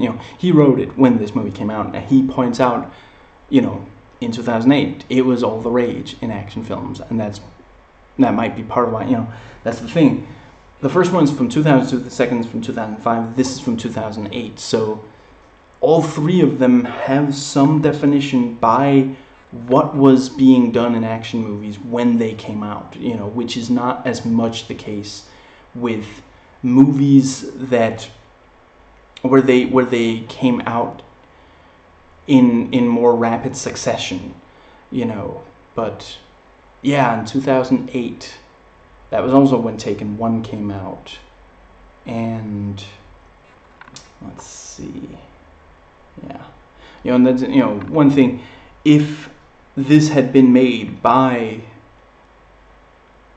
I can't believe I forget his name, but the guy who directed the first two, then the editing probably wouldn't, at least not have been quite as bad, I don't think. But, he was making The Incredible Hulk while they were making this, so, which, yeah, if I had to choose between one of these two movies being directed by him, I think that this movie, under his direction, would still not have been quite as good as the first two, whereas I love The Incredible Hulk.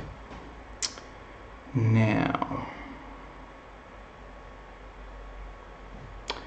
okay, so this one guy says, there aren't even very many fight scenes. Is that really? Let me think. You've got I'm going to try to be quick about this, don't worry. You've got the flashback one, then you've got I guess the next one is the one where where he reaches the garage with his friend. And then you've got the climax. Yeah, I guess there aren't very many. There are not that many martial arts scenes compared to the first two, but that's because he spends so much of the movie driving. And that, you know what, I will say, considering how much time he spends driving, and some in how much screen time is devoted to it, and some in just, it cuts between scenes, but he spends a lot of this movie driving, and yeah, maybe it is the kind of thing where, like when he makes a stop, then something interesting can happen. But when he's just driving, it isn't really. Yeah, that is kind of. I think that is and that's maybe why they, in the first two, keep him from spending very much time transporting. But yeah, that is true. I still think I was never bored with the movie. But it is true that it does not live up to the amount for that. Let's see.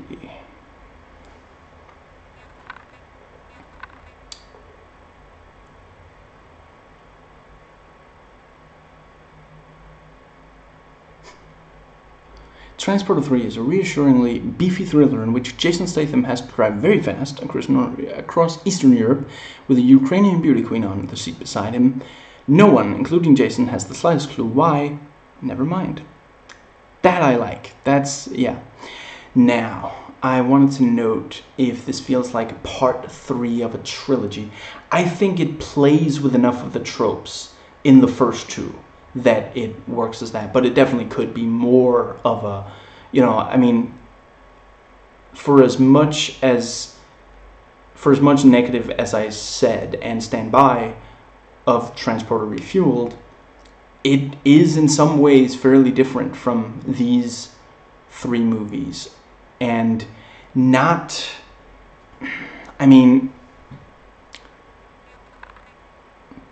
yeah, it does. Ultimately, in some ways, it just ends up not feeling like a Transporter movie, but yeah, I appreciate that they did try. Maybe that's why so long passed between. Technically, it's 7 years between Transporter movies, but let's see, the series, as far as I recall, season 1 came out in 2012 and season 2 in 2014. So it was only 1 year between the series ending and them putting out that movie. Did they make it in a year? That might explain why it's so, yeah. Actually, I don't know if these were, rushed through.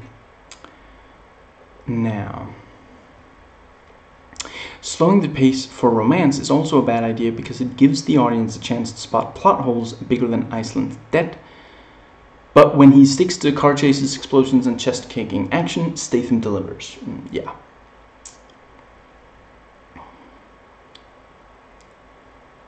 All zippy choreography and gleaming bodywork, mainly Statham's, producer-writer Luc Besson's cartoony sequel has a no-brain, job-done feel, but totally delivers pedal-to-the-metal action. I somewhat agree. Now...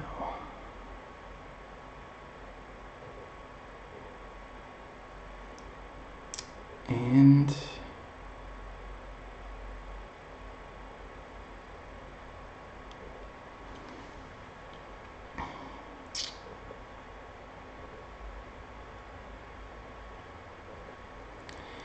And I guess that's pretty much it for these.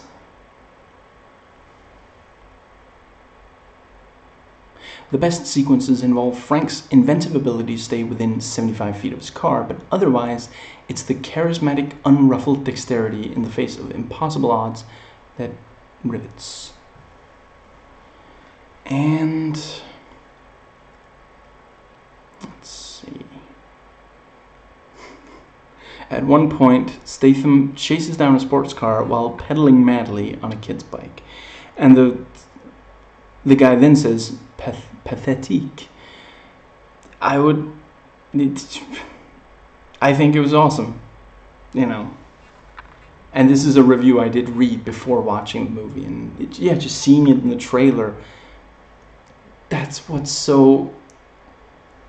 You don't have to like it. Not everyone's gonna like it, but it's because Frank is so good at what he does that he can actually manage to, and it's because it's so absurd. If he was just in the same car as the other guy, him catching up to him wouldn't be that interesting. And I'm not saying, you know, I'm not trying to do the false dichotomy thing. I'm saying there is an in between, but yeah, the point is that it's ridiculous. If he did it on foot, then I would think that would be too far for me. And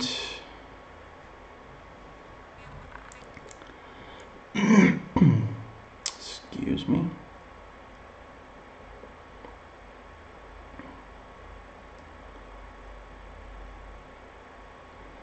Let's see.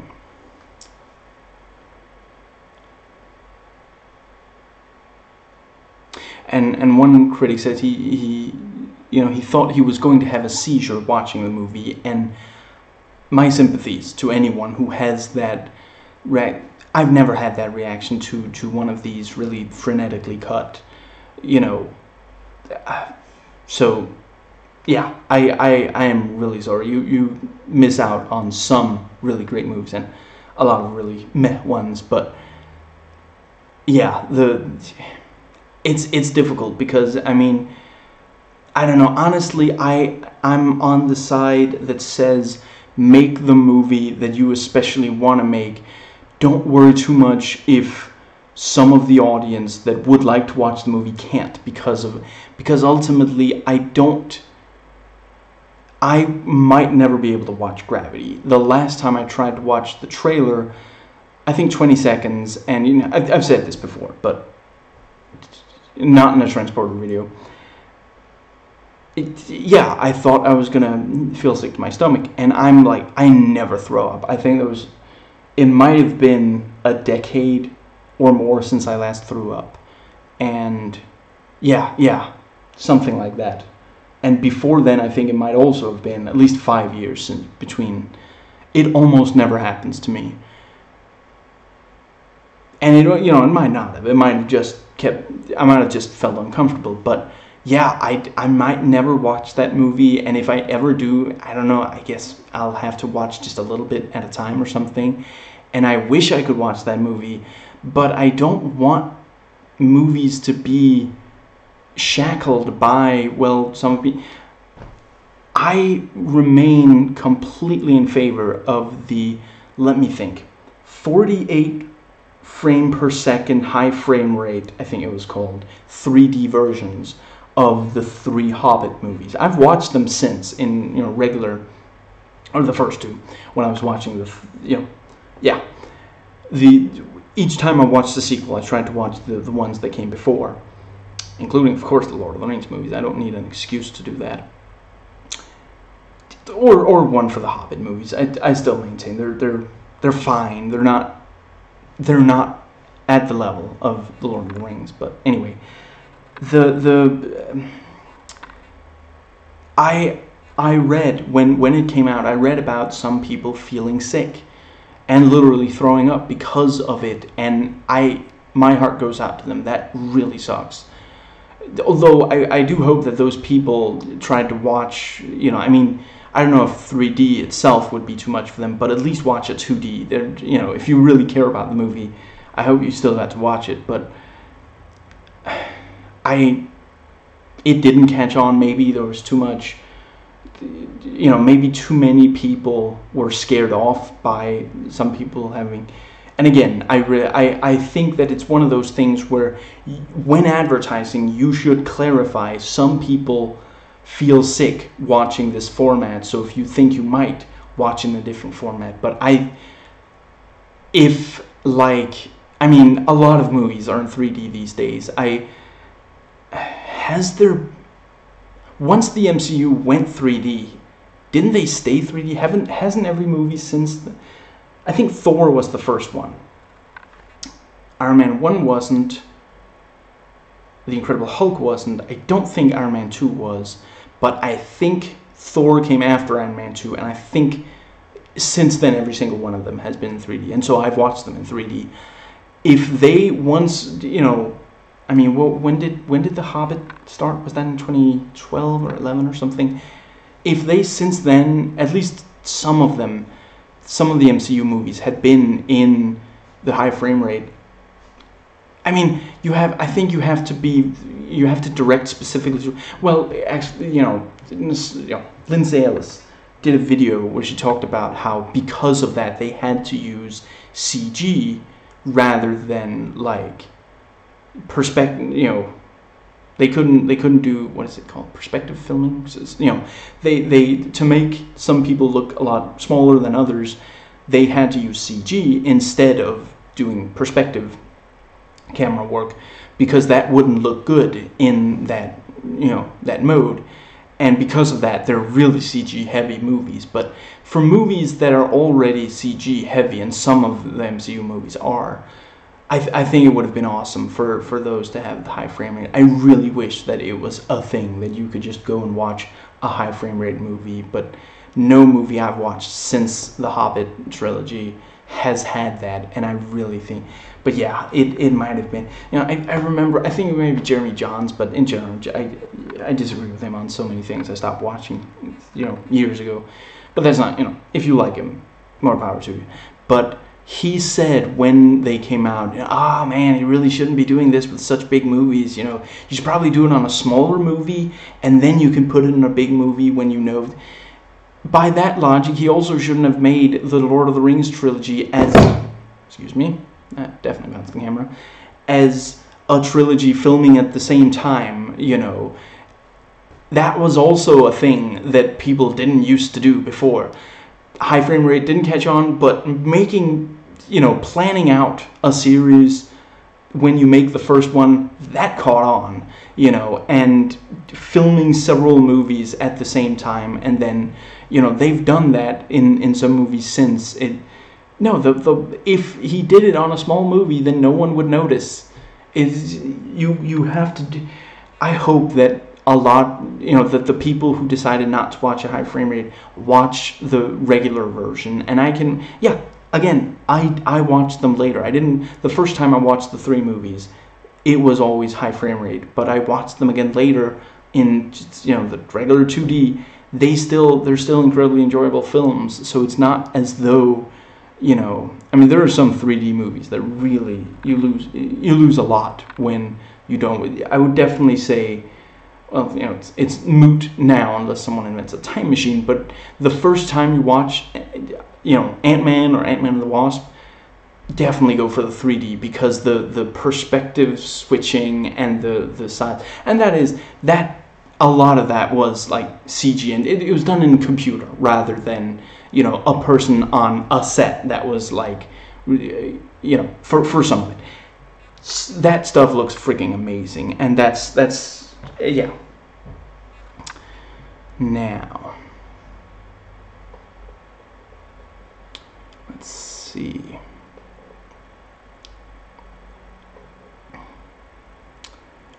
And I guess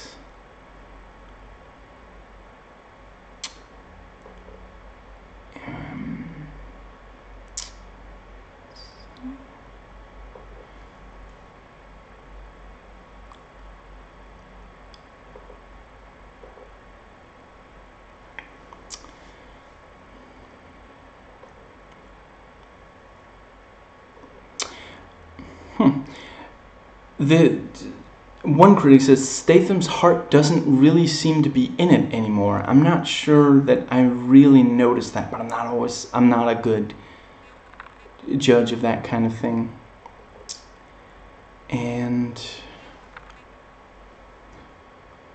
yeah, there's one guy who said, for those who believe that more is better, Transporter 3 is the best of the unapologetically ridiculous series. And yeah, I don't, you know what, in some ways I do like it the best. Yeah, honestly, I think a lot would have been if the, yeah, and I think it would have been a better movie if Valentina had been downplayed, you know, if she didn't have, but it definitely, every time he stops the car and there's a scene there, that was something I thought really worked. And maybe if there had been more stops along the way, that would have been a really good, maybe there should have been a martial arts fight that time where he's temporarily out of the car. Maybe what if there's a thing in Max Payne 2 where you have to keep another character alive, and there's a part where you need to get a car, and it's like on this raised platform, so you have to go and press a button and it slowly goes down. And as it's going down, you have to fight off people who are, they might kill you and then you have to start over, or they might kill the other guy, the guy you're protecting, and then you have to start over. Maybe something like that. Maybe something where, Frank has to get the car, and, they had to do some kind of, maybe at the, well, not at the garage, since that already has a fight. But, yeah, maybe when he goes to the phone, let's see. Well, I guess that also kind of means the dynamic. Okay, maybe a different scene. But something where they're trying to keep him away from the car as it's slowly going down. He has to defeat them all before the car has reached, well, I guess that's too similar. Yeah, I guess I don't have, but still, I do think in some ways it's the best. I really, really like that he is the transporter for so much of the movie. As much as I appreciate that in the first one he loses the car and doesn't do more transporting for the rest of the movie, very early in the movie, it does, it is also kind of, this cool concept, and then it doesn't actually do it for very much of the movie. Now, let's see.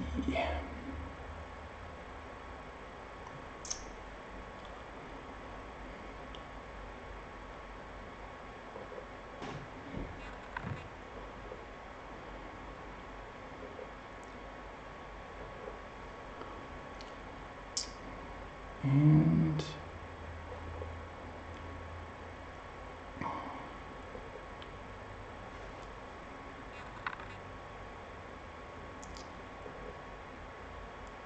some say it's better than the second, and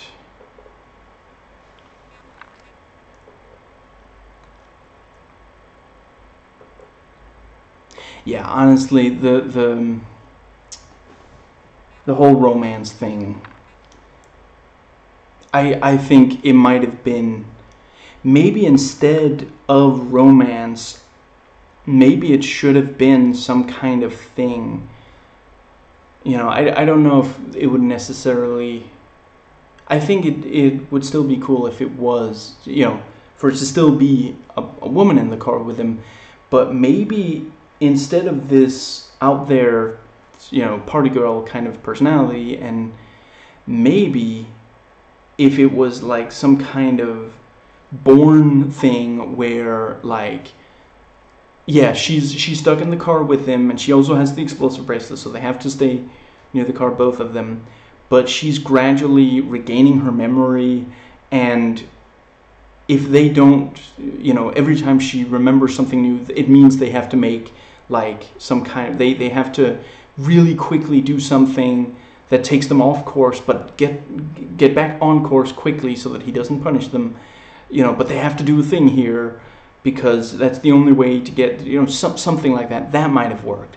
Because as it is, it's true, as it is, she kind of detracts from the tension and the excitement, because she doesn't actually do anything that's all that cool or really, thrilling. I don't have a problem with the kind of character she plays, but, and again, this is part of the point. This is why Luc Besson put her in the movie. She doesn't really belong in this kind of movie.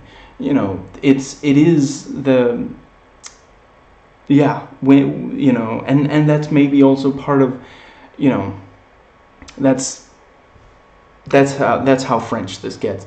That's love, when it doesn't belong, but and you fight and you fight, but then eventually that's, I've seen enough Luc Besson movies that I think that's really it. I think that's what he's trying to do with it, Yeah, she's obnoxious, and she's so different from Frank, and you have this, because there are a lot of movies where she does belong, but none of them are transporter movies. And let's see.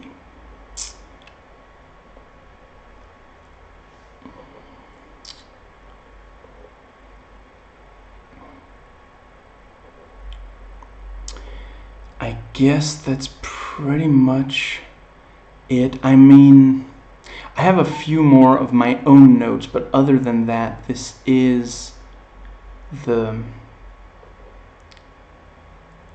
end of, excuse me. This is not a real plot, and because it wastes so much time trying to convince us that it is, Teleporter 3 isn't any fun. I think there's some truth to that. I don't think it needed to cut back to the minister and the yeah, I think that could have been improved. Let's see.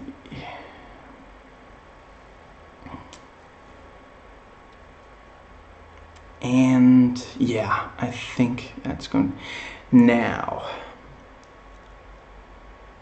But yeah, I noted all 4 films have a jump between 2 flat surfaces. In the first one, it's from the bridge kind of thing onto that car that transports other cars. In the second, it's from one building to another. It's from like a parking garage, the top of a parking garage onto another. Again, that's right out of Just Cause.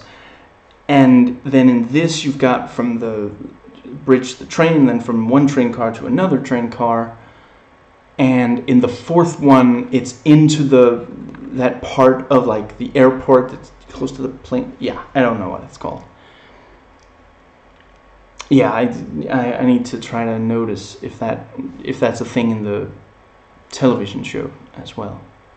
Oh, and for this video, before I watched the movie, I rewatched the video I did on the Transporter Refueled, and I had forgotten a lot of that movie in just the 3 years that have passed between.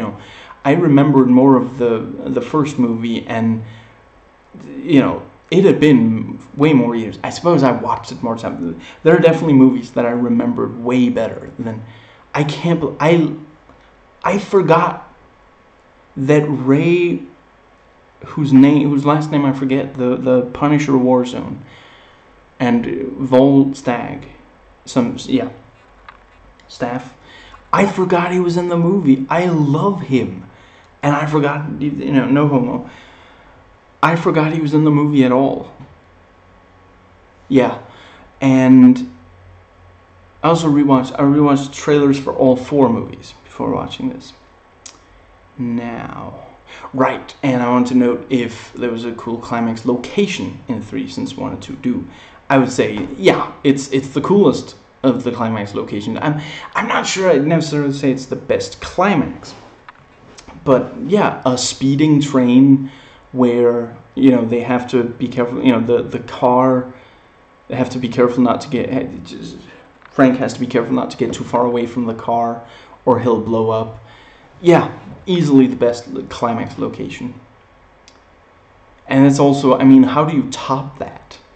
I don't remember where I think I do remember where the 4th one ends, but that it's okay. It's probably the least impressive of all. The first one, it's in these 2 trucks, and he has to fight to, if he genuinely gets, lands on the road, he is dead. So he has to stay, first he stays inside the what's it called, cab, and then he gets kicked out and he's crawling, he's under it, and he gets to get back into